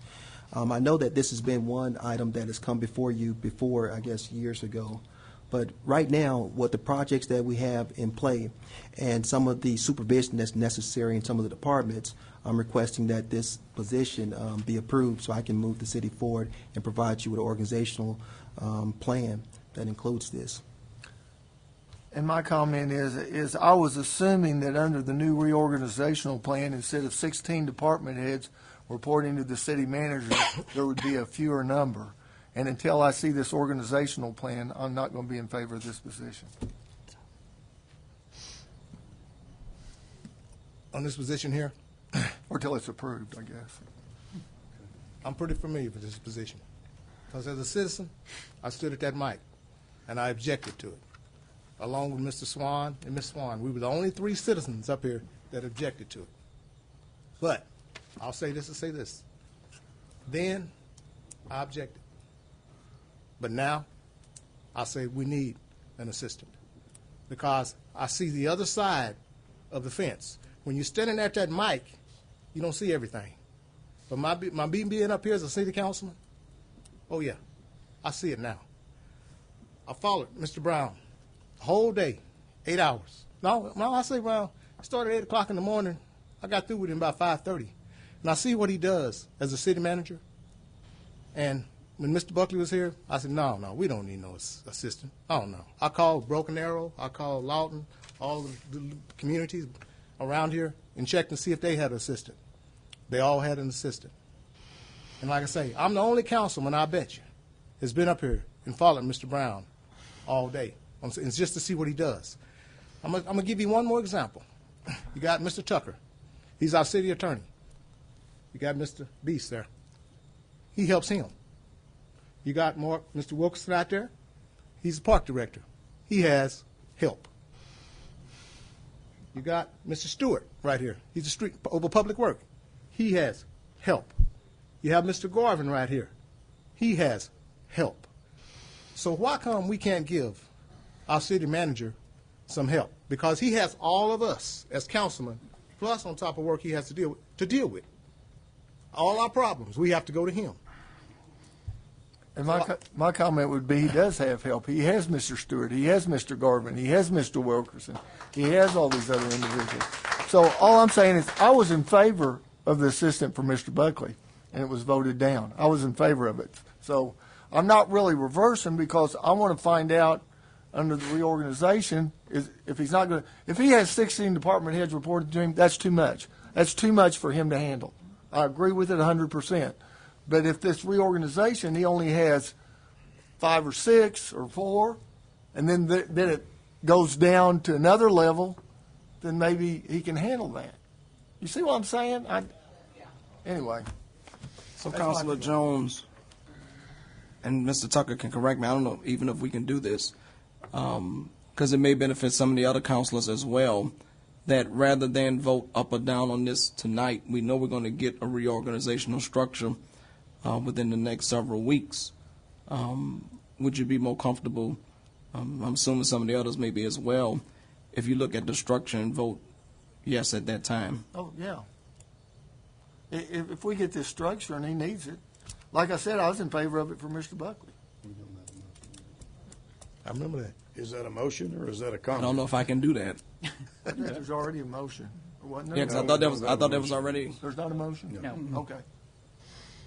And that way it wouldn't be no, because I do go with Councilor Van to some extent on this, with the sub comment that I don't know all of the details and nuts and bolts of what Mr. Brown does on a day-to-day basis, and I wouldn't want to say no until we saw the structure and make a determination at that time. Mr. Tucker, could we approve this position pending the approval of a reorganization? Yeah, you can do it the same way as we did the Economic Development Department. Approve the position subject to approval of the organizational plan, city reorganizational plan. But we know we're going to do a reorganizational plan, Well, or we think we are. Well, this way the city manager could at least put that position in. Right. Otherwise, he won't be able to put that position in a reorganizational plan. Because I thought you said No, you then wanted. you put it in, that's how you approve the plan with the position there. But I Maybe thought I you, misunderstood. yeah, I thought you said you wanted to see how the structure would look with the assistant, with the administrative services Well, no, the director plan in may it. have this position in it. I'd approve the plan. That's what yeah. But I'm approving, once again, I think we've got the cart before the horse. I don't Well, I think the motion know was what subject. this guy's going to be doing. Right, but I think the motion was subject to approval of the plan. Yeah, there's no. So in other words, if the plan is Oh, not the approved, plan, okay, I see yeah. what you're saying. So I if the see plan what wasn't approved, then you wouldn't go that direction. Okay. Which one of you had the motion that way? That was a question more than a motion. Okay. Do I hear a motion regarding that? Were we clear, Counselor? I mean, And I think Clear it that up. The motion Okay. that I suggested it was that we approve this plan, approve this position of administrative assistant pending, Subject to the approval of the submitted reorganizational plan. yes. I'll second that. Got a motion and a second. I'm afraid to ask for discussion. So, Roll call. so when we get the plan, no, wait a minute. So when we get the plan, and we see the organizational plan, and this position's in there, and we don't like the plan, I mean, I could vote against it and say, no, that's not. Yes, sir. Okay, I got it. Yes, Is that right? thank Is that you, right, I'm Mr. sorry. Tucker? The easiest way to look at it is it's preliminary approval. Okay. Is essentially what it is. Under discussion, let me say this. I would love for every councilman up here, I already done it, and I'll do it again. Follow Mr. Brown. Take time and follow him one day. Take a little time off from your job. Follow him one day. See if, and just see what he does. Can you do that? No. Can't do that? That's getting far away from the motion, isn't it? Yeah, I'm just giving you an example. that is. I've got one question on the organizational plan. I mean, we're not going to take it and pick it apart, are we? I should hope not. I mean, I think there will be some discussions about it, Mr. Johnson. I'll be we're going really to go interested line in by seeing- line on it, or are we going to? No, I think on a one-on-one discussion, I think I'd like to be able to see what it looks like and add some input to it. But I don't know what it might be. I think I'm going to be in favor of it. Okay, I concur with you. is that a motion and Yes, was sir. it a second? That was a motion Yes. and a second. Okay, we have a motion and a second. Roll call. Deputy Mayor David Jones. Yes. James Scully. Yes. Dan Hall. Yes. Marlon Coleman. Yes. Wayne Johnson. Yes. Leanne Langston. Yes. Ivory Van. Yes. Derek Reeves. No. Mayor Coburn. Yes. Motion carries. Now, Mr. Tucker passed me a note, and he says we need to move to adopt the pay scale and job descriptions as printed for each of the respective positions that were created. Huh? Is that in our book? It's a part of the packet information. We created, each motion created the position, and by virtue of that creation, it is likely that you all intended to adopt the job description as presented in the packet and the pay structure, but so that Ms. Epperson doesn't call me in the morning and say, show me in the minutes where they approved the job description so I can move forward with those. We essentially need this motion to tie everything together with everything that was presented in the packet. So you want a motion to approve the job descriptions and the pay scales? As presented for each as respective presented. position created. So moved. Second. Got a motion and a second. Any discussion? I'm going to stop asking for discussion. And those were in the Finance Committee minutes. Is that what you're saying? Yeah. Okay. Roll call. Can I make one comment before you approve that? It's going to be brief. Very brief. Okay. My mistake, I made an error when I created these. Mr. Brown and I were talking about different job descriptions, and the title for the assistant director needs to be changed under that job description, because under the job description you have, it is titled Economic Development Coordinator. It should be the assistant director of that department. Say that again, Kelly. Yeah, here it is, Economic Development. The assistant director position, Item number 2 on the sheet that we have. yes. It's titled everywhere Assistant Director of the Economic Development Department. However, under the job description that you have in your packet, it says Economic Development Coordinator. Yeah. Does that mean everything associated with that class title is incorrect now, or? Just the job description is incorrect. I failed to change that job description when I presented No, it. I mean everything, the job description itself or the title? Just the title. Just the Just the title. title, and where in the bottom it says the Economic Development Coordinator under Reporting Relationships, that should also be changed to Assistant Director. Move for approval as amended. Second. As amended? Yes, sir. Okay. Any comment or discussion? Roll call. Deputy Mayor David Jones. Yes. James Scully. Yes. Dan Hall. Yes. Marlon Coleman. No. Wayne Johnson. Yes. Leanne Langston. Yes. Ivory Van. Yes. Derek Reed. No. Mayor Coburn. Yes, motion carries. Item 6, we're ready to go to the regular agenda, right? Item 16. 8:30, and we're just now getting to the regular agenda. Consider approval of a formal proposal of sports facilities advisories for the management of Love Hatbox Sports Complex as a third-party operator to provide ongoing management services for the Love Hatbox Sports Complex or take other necessary action. Mr. Wilkerson. Mayor and Council, as said Tuesday at the Public Works Finance Committee's SFA, Sports Facility Advisories, and one of their subsidiaries, Sports Facility Management, actually would be the company that has submitted to you a proposal to be the third-party operator. Obviously, they're not here tonight to answer any further questions. I'd be happy to try to answer any further questions if you might have any. If you'd like for me to review any of that, I can give that a go, but we're just ready to move forward. Comments or discussion? Yes. I just want you to know that when this was brought before the Park Board, that we voted not to approve this, just to let you know that. We felt that it was a kind of like the water distributing plant when we tried to outsource it. We feel like we're outsourcing our parks to be ran. And I was kind of for it until Tuesday night. There was a comment made about the water park. Now, are they planning on taking over our water park? Because that's what the young man at the deal said. The young man at the what? At the podium said, he said we could run the water park also. I told you it was an option. Option. Yes. Is that an option that we're going to look at? It's not one that we talked about. Okay. Because when he said that, it kind of caught me off guard, and I didn't know if someone had that conversation with him or not, and I wasn't aware of that information being shared with anybody. Well, I think that's something we need direction from this council. I mean, I think the council desired us to go down this road.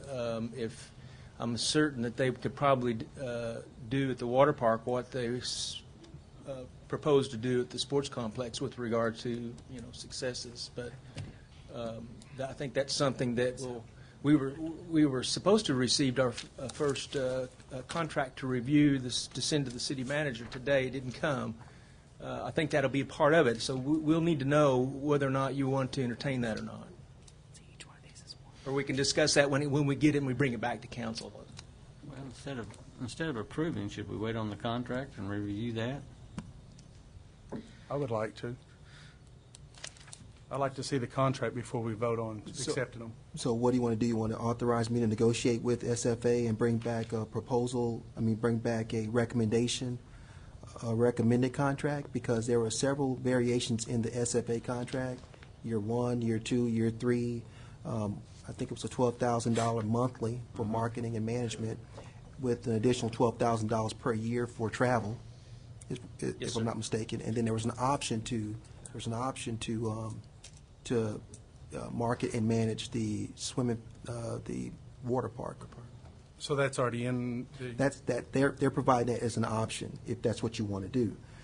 If you want to just move forward with marketing and management Hatbox, I'll be more than happy to sit down with SFA and Mark Wilkerson and develop a contract, either a 1 or 2 year contract, and we can do that. I'm more for them to manage our fields and stuff, but not the water park. The water park is a financial maker for it. I mean, it makes money for us. Yeah. I'm not willing to give that up to somebody and outsource that to someone and say, hey, oh yeah, this is how much money we're making you now, and we've already making that money. Yeah, just a question to the attorney about the 1 or 2 year deal.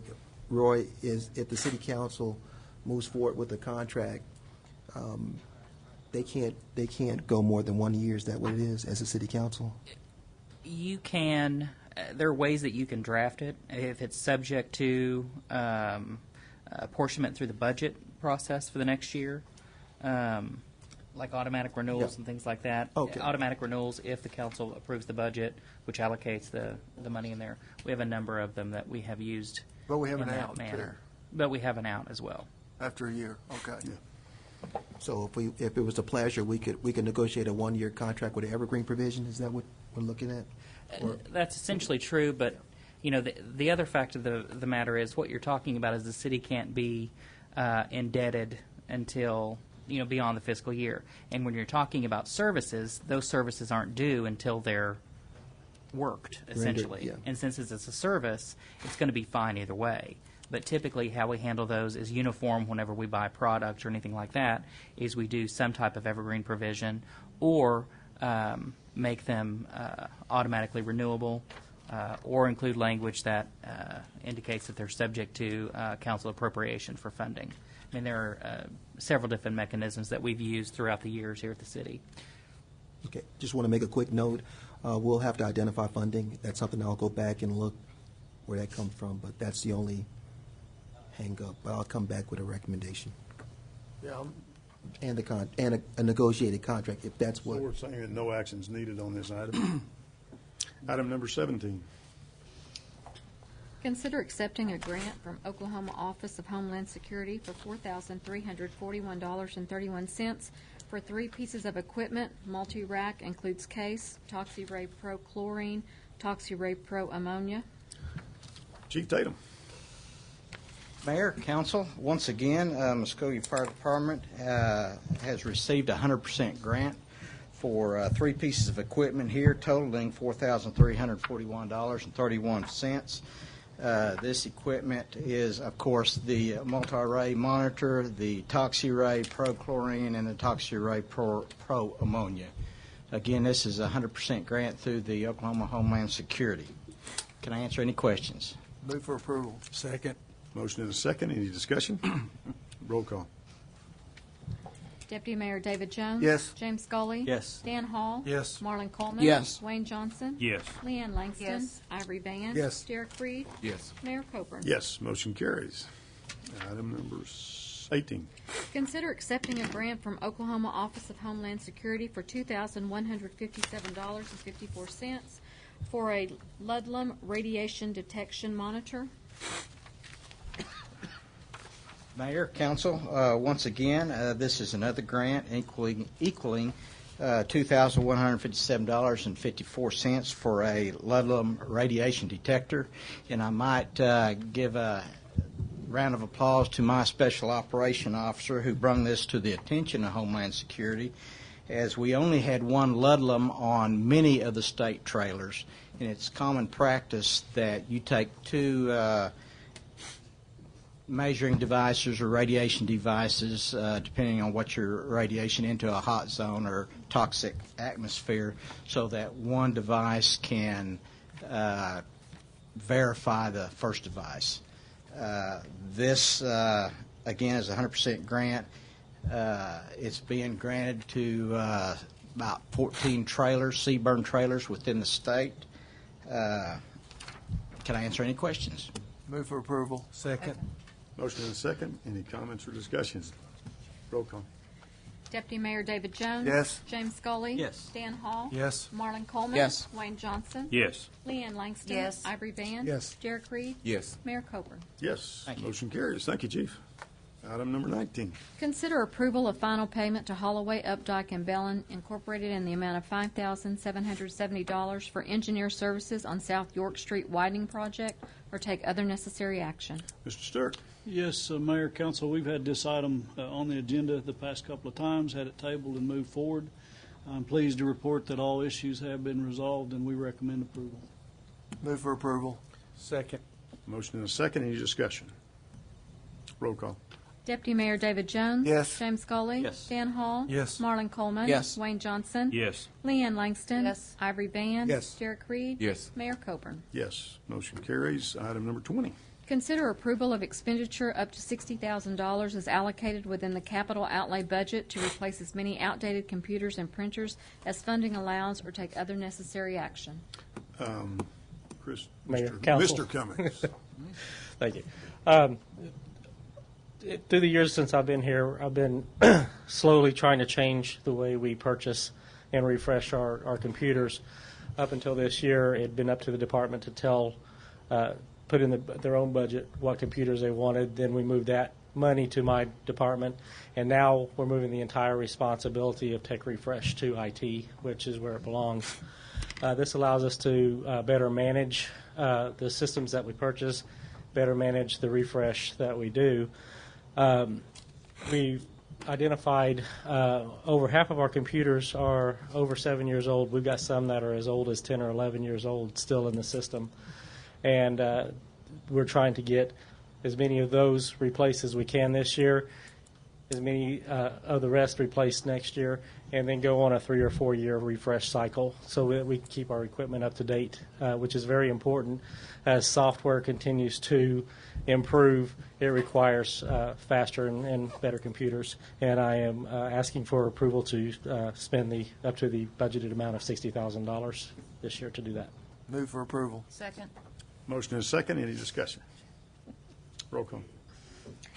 Deputy Mayor David Jones. Yes. James Scully. Yes. Dan Hall. Yes. Marlon Coleman. Yes. Wayne Johnson. Yes. Leanne Langston. Yes. Ivory Van. Yes. Derek Reed. Yes. Mayor Coburn. Yes. Motion carries. Item number 21.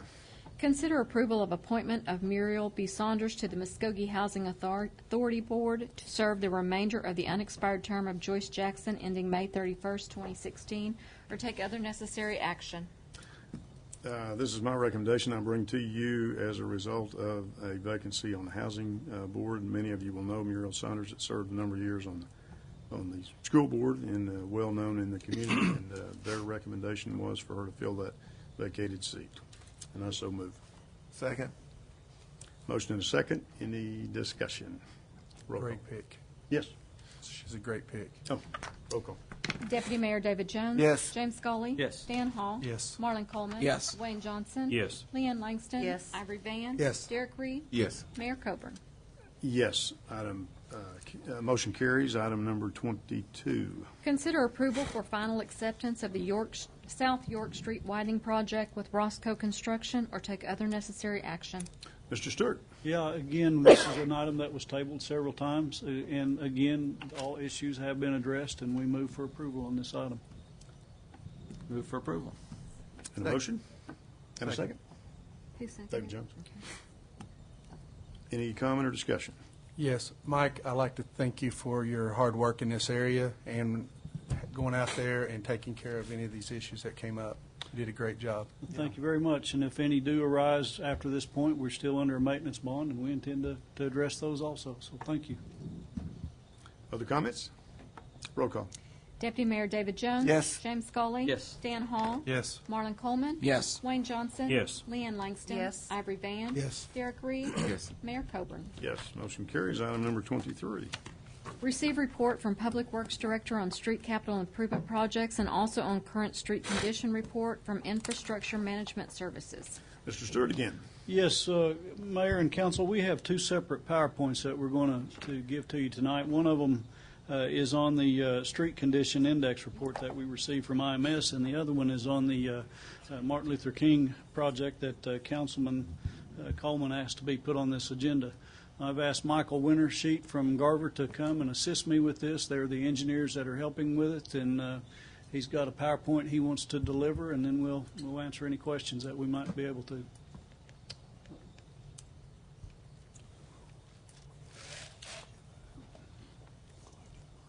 And by the way, Shannon Hanks was our engineer. She has moved on, and she's now with another engineering firm. So Michael has been working on this project all along, and he's just assumed the lead on it. And Michael, if you wouldn't mind, just give us a quick overview, and I'll help you answer questions. No problem. I thank you guys for your time. As you know, we have a project on Martin Luther King Street that starts at 24th Street and extends all the way to 12th Street. Some of the key points for this project is the realignment of Martin Luther King Street out Military. We're taking that dangerous intersection out and realigning Military coming in at a 90-degree angle to MLK. In addition to that, we're also realigning Martin Luther King through that area where it kind of curves and improving the intersection at 21st and Emporia to make that a safer intersection for vehicles traveling in the area. Hey, Michael, would you go back to that slide? Yes. And as you can see with the reconfiguration of the way Military comes in, and then the driveways, how they've been narrowed and realigned, and then the approaches on the streets to the south, that's what caused us a bunch of the delays in getting those right-of-ways acquired, because we were really rechanging a lot of that property out there, and we had difficulty in doing that. We had several public meetings, and Michael helped me with them, and we got ourselves worked through them. So. Current project status. We have finished final plans. This project has advertised for bid. It opens for bids Wednesday the 20th. We're pursuing the utility coordination for utility companies to relocate their utilities. All the right-of-way has been acquired for this project, so as soon as the bids are opened and we're able to execute a contract, we will be able to move forward with the construction of this project. As you know, this is reconstructing the entire project length with the two-lane roadway. Curb and gutter on both sides with storm sewer improvements. We're also adding left turns at 24th Street and 12th Street, and we're also putting sidewalks on both sides. Now, the existing roadway is a little wide on a two-lane roadway, and we will be narrowing that up a little with the room to add sidewalks on both sides. The total estimated construction cost is around $3.3 million, with the bulk of that being the roadway and drainage improvements, but it also includes some sanitary sewer improvements and water line relocation as well. The existing pavement section, basically it is not adequate for the proposed roadway, so we are proposing the complete reconstruction and moving forward with that. Here's just a rendering of what we're kind of looking like in the future with the two-lane roadway and the sidewalks on both sides. You can see it before and kind of a proposed after down there in the bottom. On the 24th Street project, the other project that we're working on right now, this project is currently on hold. One of the reasons is because the funding with York Street and MLK, we're not sure how much funding will be left over for 24th Street, and so we haven't moved forward with the final design on that project, wanting to see what funding is available and what we can do to tailor our design to meet the funding that is available for this. And if I might interrupt, we're going to open the bids next week, and we'll have a pretty defined answer on where we're going to be in the funding, and then we can move forward with that design. And if you remember, there was all types of discussions over the sidewalks on both sides, sidewalk on one side, super sidewalk, things that could really escalate the cost with purchase of right-of-way. So that's why we've been kind of in a dilemma till we know exactly where we are with the money. I thought we approved just one sidewalk. We did in the conceptual design, in the preliminary. Okay. And then Councilman Jones, it got kicked back to the street committee because when we started the complete streets concept with the bike lanes, that reopened the discussion, and that's what had the super sidewalk come about, where they were actually proposing a 10 feet wide sidewalk with 2 5-foot lanes on one side or sidewalks on both sides. And we went back to the streets committee with it. We went back to Doug Walton's group. Talked to them about the way we were signing the street mill and overlay with the Sharrows, and asked him if that would be appropriate because it is on the other side of 24th. He agreed. We've really been having a little bit of difficulty in that design, but we're about to get all those pieces put together. As I mentioned, we are on hold. We have begun a little bit of utility coordination, but we haven't completed any of the final design for this project. Once we open bids on MLK, we will be able to move forward with this project and get it moving again. Why would we not go ahead and move ahead with the design and get to a point and stop No, with we that very at that well point? can do that. We're at almost $4.7 million on the York Street. I'm putting those final numbers together. And, we'll know, and our note on that was 10.55. right, and we're at 3.4 on Martin Luther King and 3.2 on 24. So we're walking a real fine line. We'll know We exactly. got enough to go through the design phase. Oh yeah, yeah, Yeah. yeah, definitely. Okay. Do you have a projected start and finish on the Martin Luther King? I think when we award the bid, we will have a discussion with the contractor on when he can get started. We anticipate it starting rather quickly. The utility work could start very quickly. You'll start seeing dirt turned out there very soon. And then because this is an asphalt project, we definitely don't want to be doing the asphalt in the wintertime, so we'll have to work our schedule around that. But it's very Is there possible. several months of utility work? Yes. Yeah. Do you have a schedule? I don't think we have one prepared because of the utility work. No, the estimated construction time that is going to be put in the contract is 365 days. That includes time for the roadway construction and a little additional time for utility relocations because they will have to coordinate. The contractor will have to coordinate with the utility companies. There are some areas of the street, particularly on the west end of the project at 24th and the east end at 12th Street, that the roadway contractor could get out there and start work before utilities have been out there. There's nothing that stands in the way currently. So there's areas that they can get started immediately, and while the utility companies are in other areas. But it is estimated to take 1 year. So about a year after a notice to proceed? Right, and we'll work that notice to proceed out when we know who the contractor is. And we're hoping that as many locals that do asphalt around here, we can get a local that will work with us. And that way we can kind of expedite that project.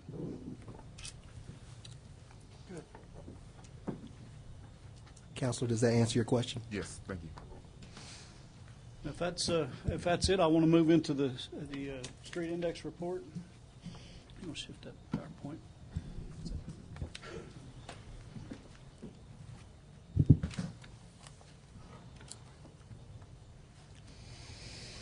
We decided that, that one. We decided to go ahead and do a report on the street pavement condition index that we just received. As you may or may not be aware, councilors that have been here a while know, we hired IMS, Infrastructure Management Systems, to do a report on the streets several years back. They went out and took a van and drove every road in town. They had 3 people in the van. They were able to log conditions, the way the road conditions were at that time. They came back with a PCI index rating of 57, and that's a pavement condition index rating of 57. We proposed some work to do to raise that PCI index, and I don't know if you remember, but the IMS told us we'd need $3.5 million just to maintain that 51, that status quo. That was not acceptable to us. We took it back to the street committee, and I don't know if you remember, but Mark Bonney was the chairman of the committee, and we actually took a van and we went to several different cities to look and see how they were doing their road maintenance, what they were doing different than we were. We came back with the micro-surfacing project. We did apply that to our streets. That did raise our PCI, but it wasn't quite what we anticipated. We discovered what we didn't do, what we should have done, where that product is more receptive. So we did learn from that, although we did improve. You'd have to remember what Broadway looked like from 7th to 32nd. It was cracked very badly, opening up. We were having to patch it all the time, so we went in there and we tar sealed it, fixed all the bad spots, and then we put that micro sealer on top of it. It rides just a little bit rough, but it's still a good sound street. So we raised our PCI up a little bit. So we worked with them. We talked about all the different methods. We talked about the worst first method that the city's always used. We always go out and fix the worst street. And we took that to the committee, and we decided that wasn't what we were going to do. We were going to aim at the middle of that target area, something that where we're applying our dollars to the streets. When we apply our dollars to the streets, we would get more effective use out of that money. So we did that. We also brought that to the council, and we decided we were going to enter into a 5-year street plan. We separated the city into 5 zones. We actually used the existing wards at the time for 4 of the zones, and then we created a downtown district for that 5th year. We decided that first 5 years would be our plan to go from area to area. And the reason we decided to do that was because we only had $900,000 to apply, and we wanted the public to see some of that money being used. And if we confined it to an area, it would help that effect. And then, of course, we still had to maintain the things that failed in the other areas. So we worked Ward 4 and Ward 3 as areas 1 and 2. This year we're in what is known as Ward 2, but Area 3 for us. We should have coordinated that a little better. But anyway, that's where we are currently. We get our road report from IMS. They also recommend what streets we ought to apply our money towards. And then, of course, that's just a recommendation to us. We go to the street committee and we talk about the streets in general, and then we make up our work report.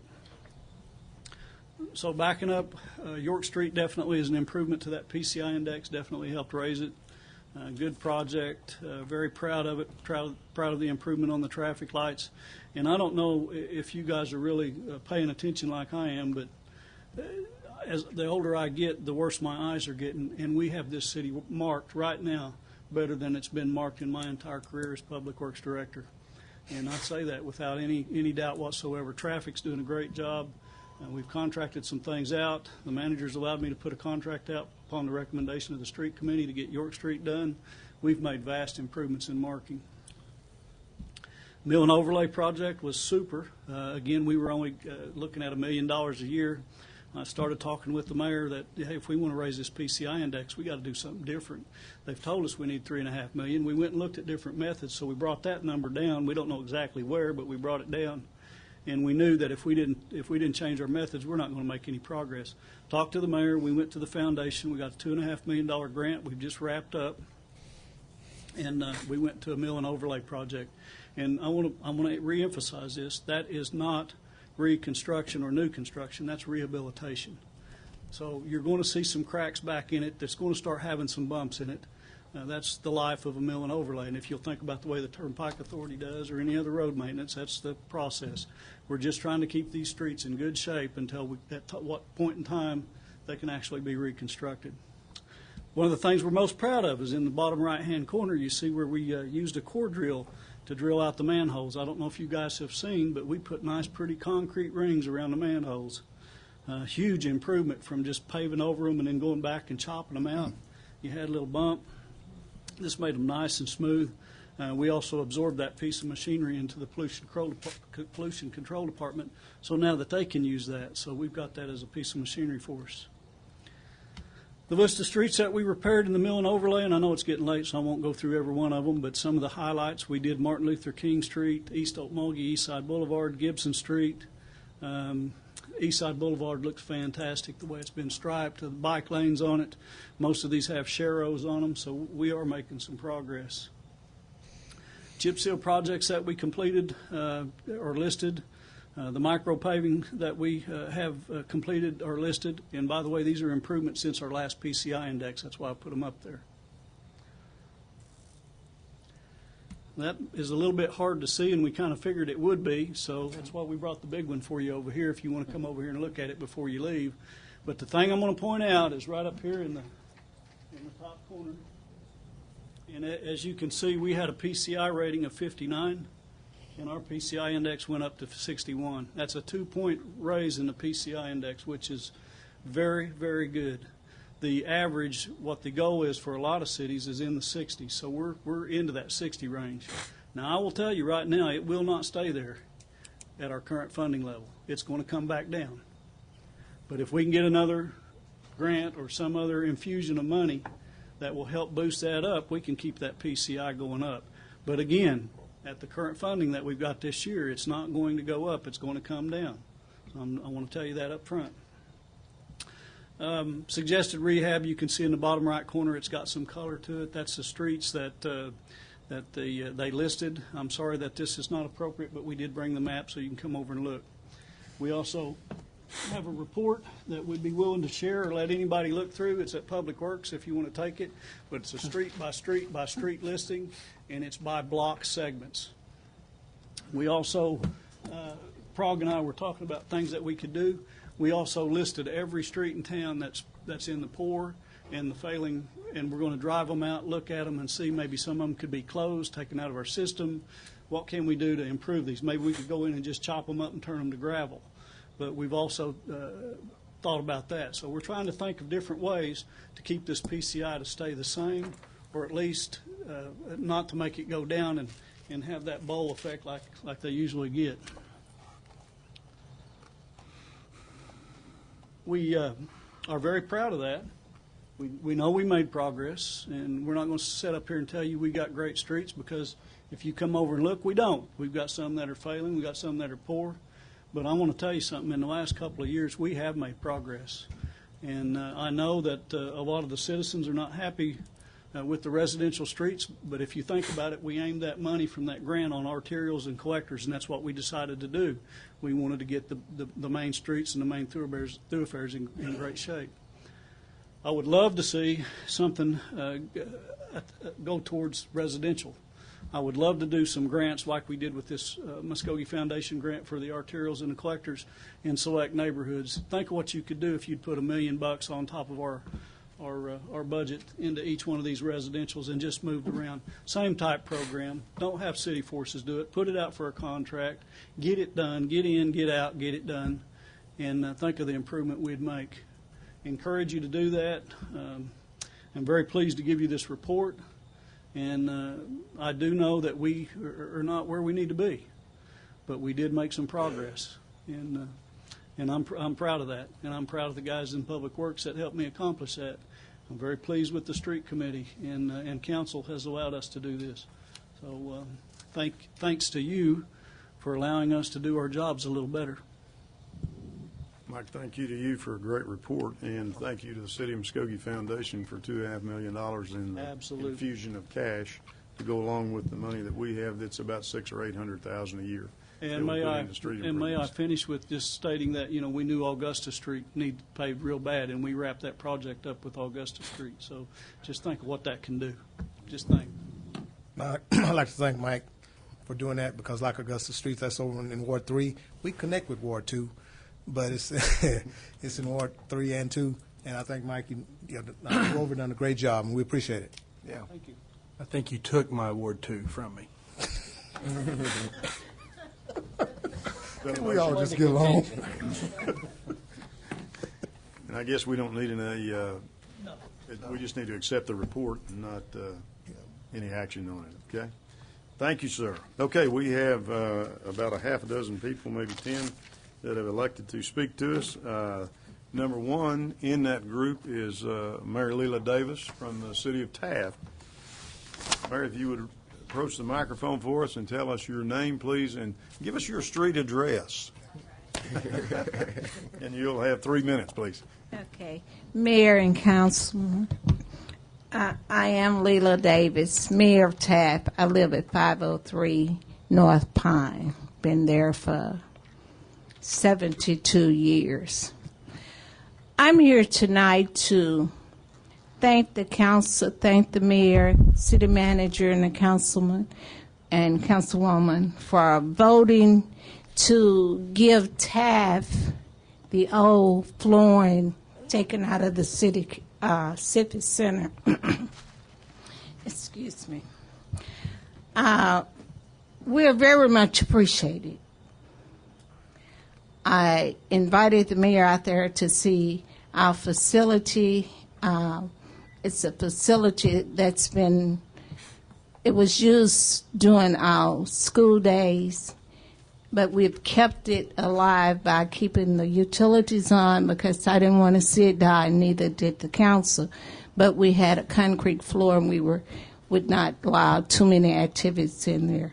And this floor will help us to make it an event center, not only to serve the people of Taft, but to serve the people in Muskogee County, in the area, and the state, because I always think big, you know, and so, but I'm here tonight on behalf of my city to say to you all, Mr. Reed, and to all of you, thank you, Mr. Coleman, Mr. Van, and City Manager, Mr. Brown, and to you, especially to the mayor, for coming out and walking through the gym.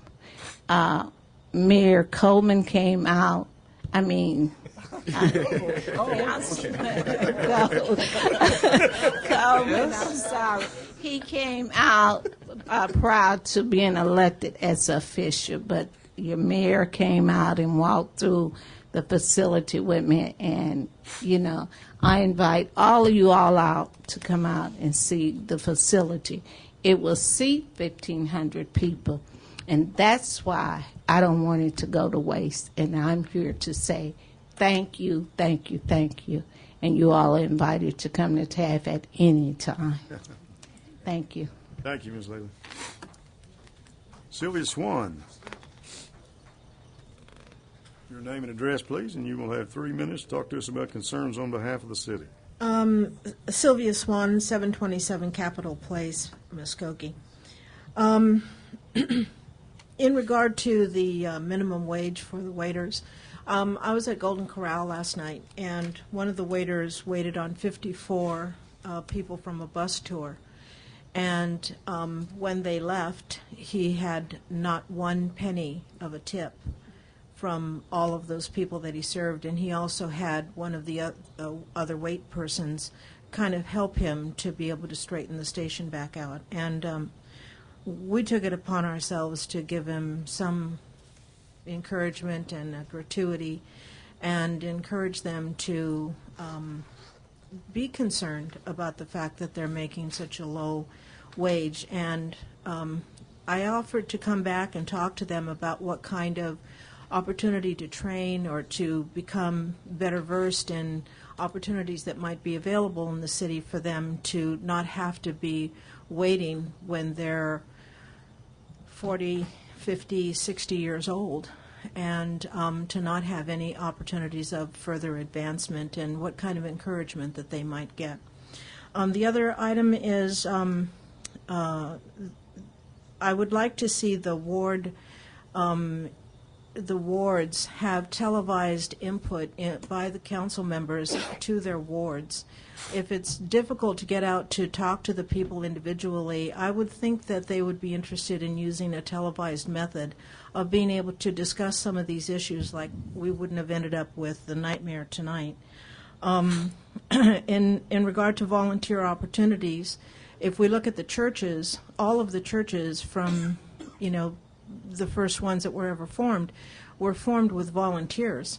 And so there isn't a reason why the city would not be able to incorporate that type of an idea and be able to spread the wealth in some way with some of the people that have put in dedicated 30, 40, 50 years of working for the city, and be able to give them an increased opportunity to have higher wages and be appreciated for their work, have clarification from the council by coming to them and talking to them.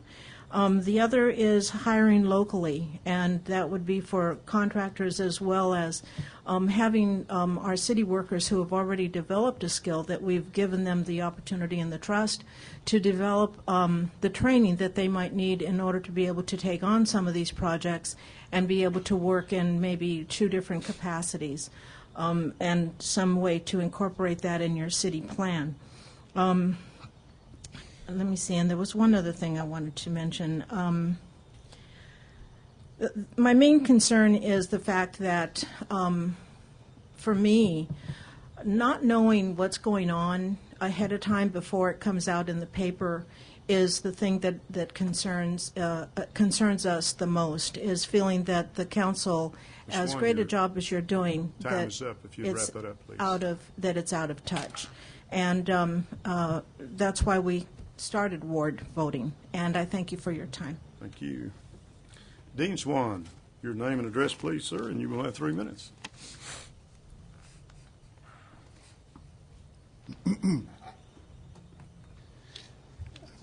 Good evening, Council, Mr. Mayor.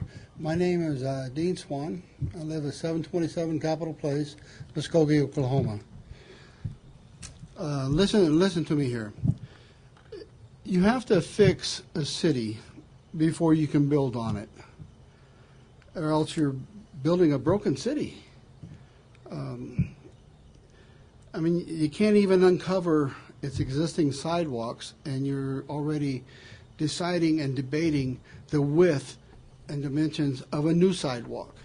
And you Mr. Swan, you had signed up to speak about new hires. Is that what we're doing? Yeah. No, it was general comment, new hires. No, it just says general comment on here is what you were going to talk about. Yeah. Okay. All right, I'll keep it general. Okay. The city council can relate to the fact you have a wonderful car. Are you going to paint your car, then run home and put a motor in it?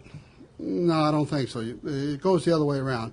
As Councilman David Jones says, you get the cart before the horse. A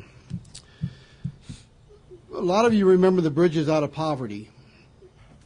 The city of Muskogee needed to go to the Bridges Out of Poverty itself as an entity. The city promotes poverty. It refuses to pay its own employees a living wage, even after paying for a study that told them so. It continues to pay out-of-town companies to tell them problems in Muskogee. It promotes drug use and crime by promoting poverty. The economic development starts with an economic living wage, without which housing, retail, the city fees would not happen, including utilities. Back to, you just got the cart before the horse. Put your $1 million into the economy and wages of Muskogee and see how Muskogee can boom them. Pardon me.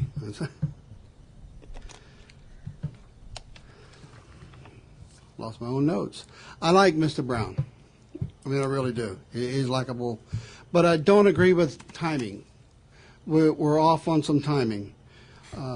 We want homes and stores, retail stores in Muskogee, but nobody can afford these homes in Muskogee, and nobody can afford to go to the stores that we already have.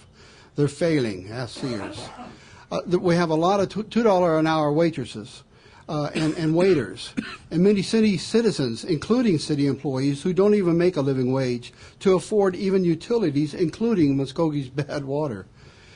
A balanced budget on the back of the employees and citizens is not the way to go. Hire people who have money and college from outside of Muskogee, because Muskogee can't keep its own. It's wrong. Thank you. Thank you, sir.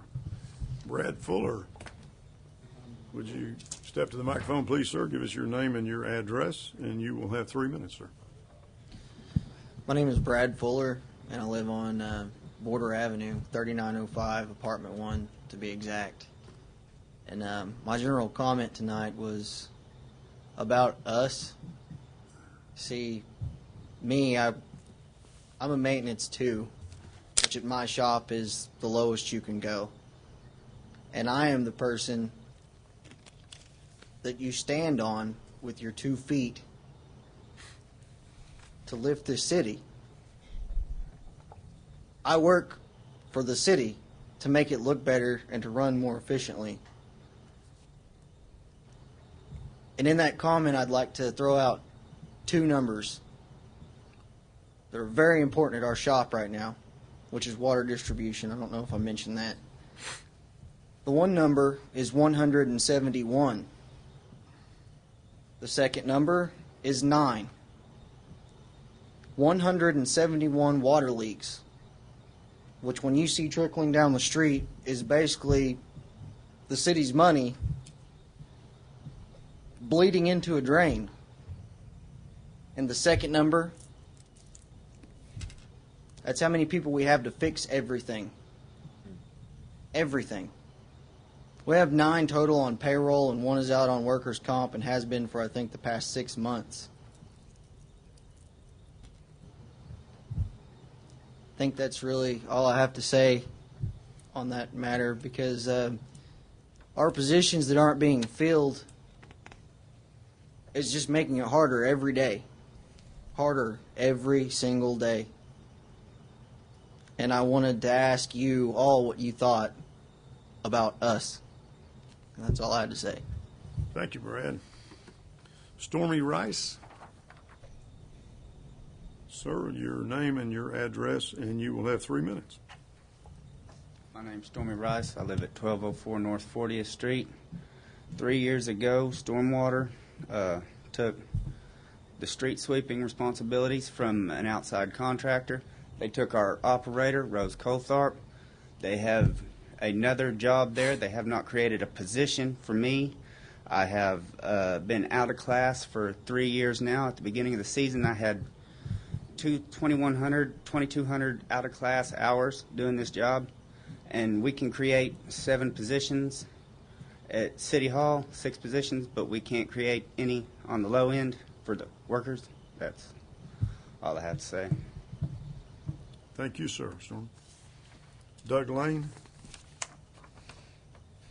Doug Lane.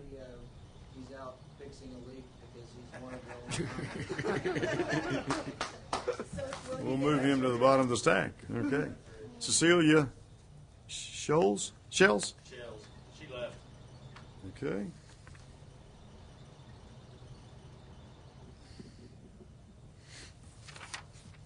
Rose Colthorpe. Rose, if you'd get us your name and your address, please, you will have 3 minutes. My name is Rose Colthorpe. I live at 5709 West Okmulgee. I've been a city employee for 10 years, a little over 10 years now.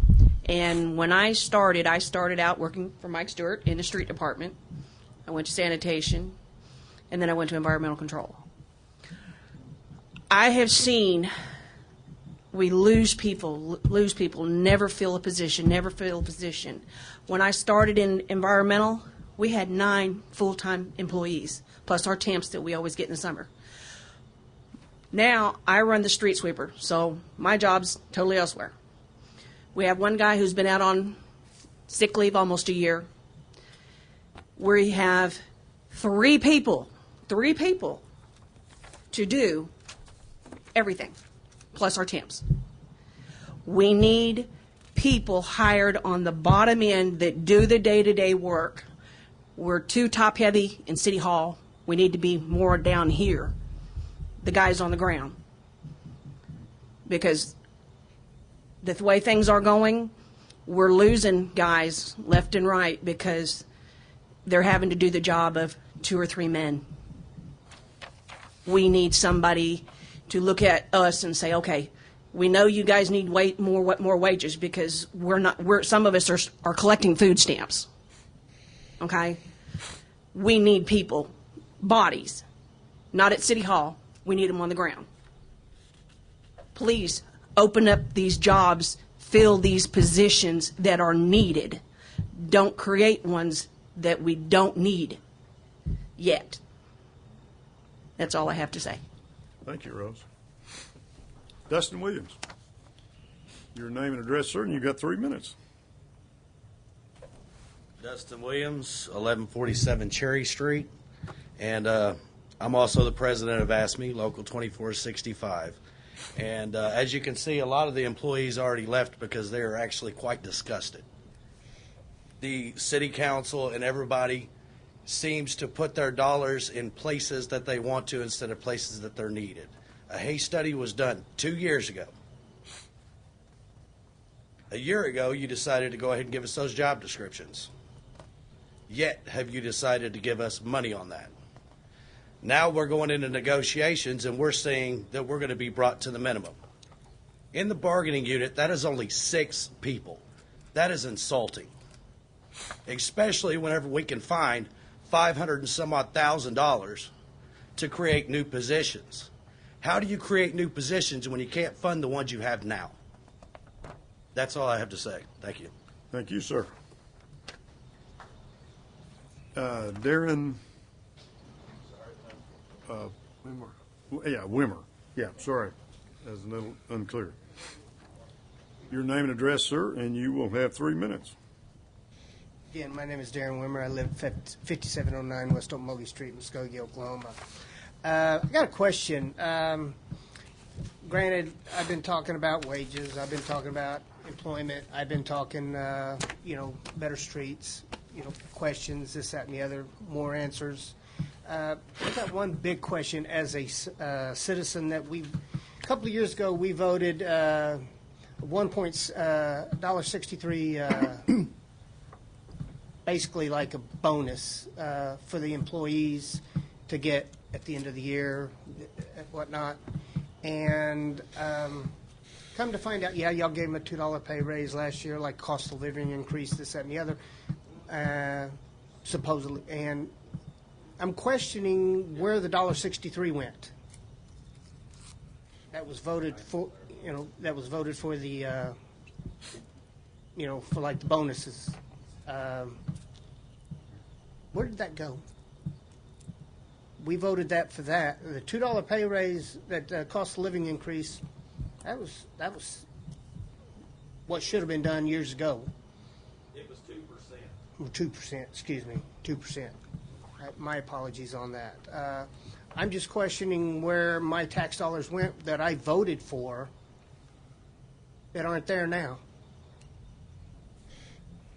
Now, that's something that it was brought to the citizens of this town, and I come to find out that my city council's not owning up to what the citizens of this town voted on, and I'm questioning that.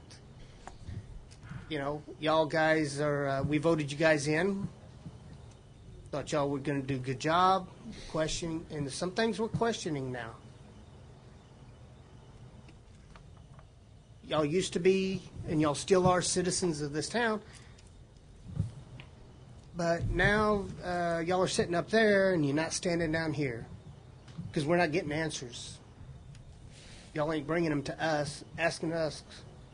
Y'all are up there. Can't get hold of y'all unless they come up here. Y'all are having closed-door sessions when Open Meetings Act should be prohibiting that. Y'all are having meetings at 2 or 3 o'clock in the afternoon when y'all should be having them in the afternoon when citizens can come. There's a lot of questions, and still ain't got no answers. Thank you. You're welcome, sir. Stephen Ezell, you have 3 minutes, sir. Give us your name and your street address, if you would.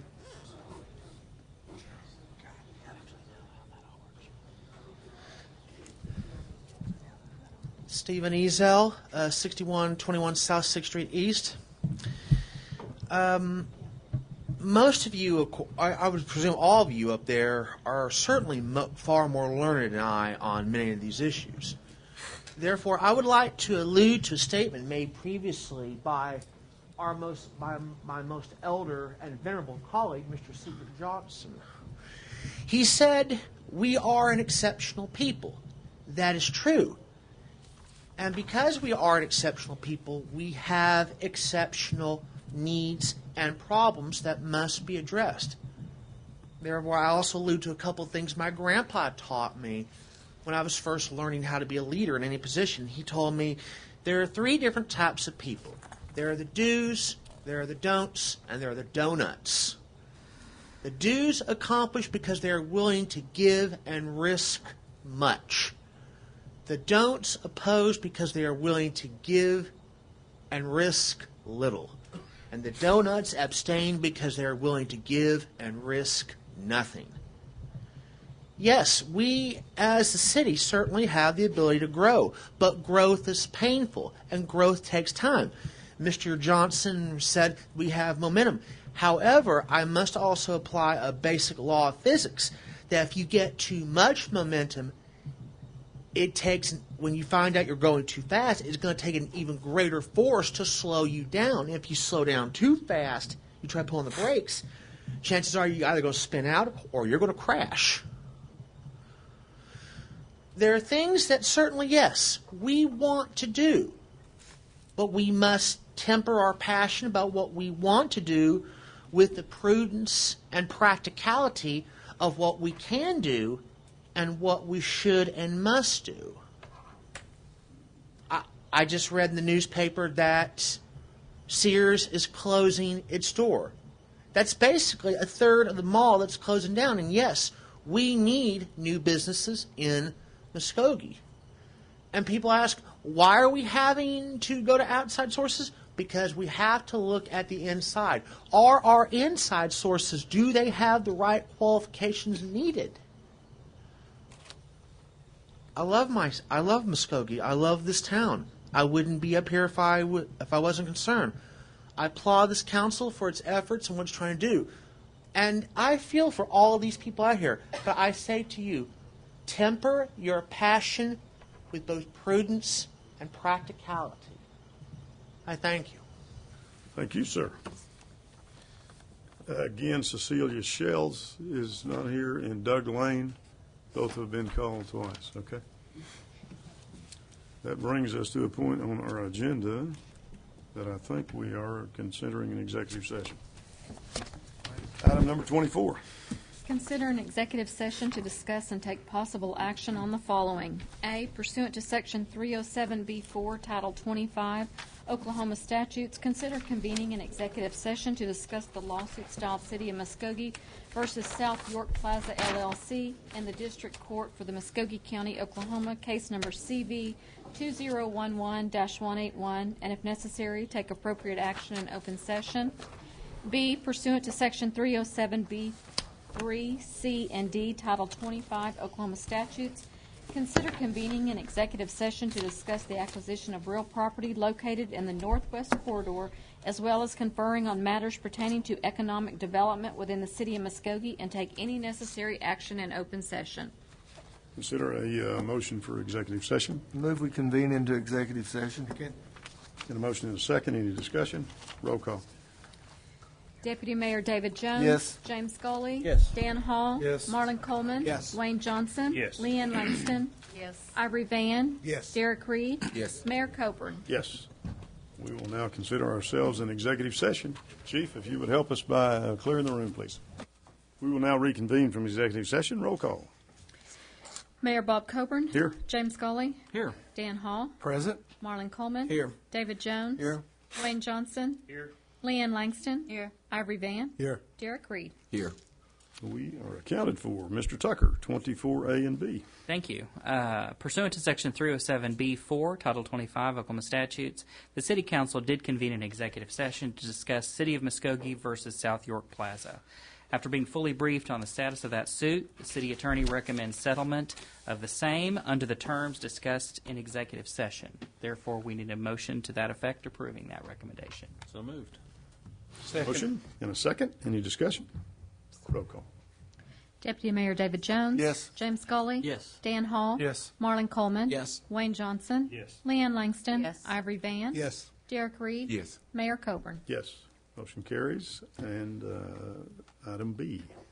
Thank you, Mayor. Pursuant to Section 307B3, C, and D of Title 25, the City Council did convene an executive session to discuss the acquisition and development of property located in the Northwest Corridor of the city.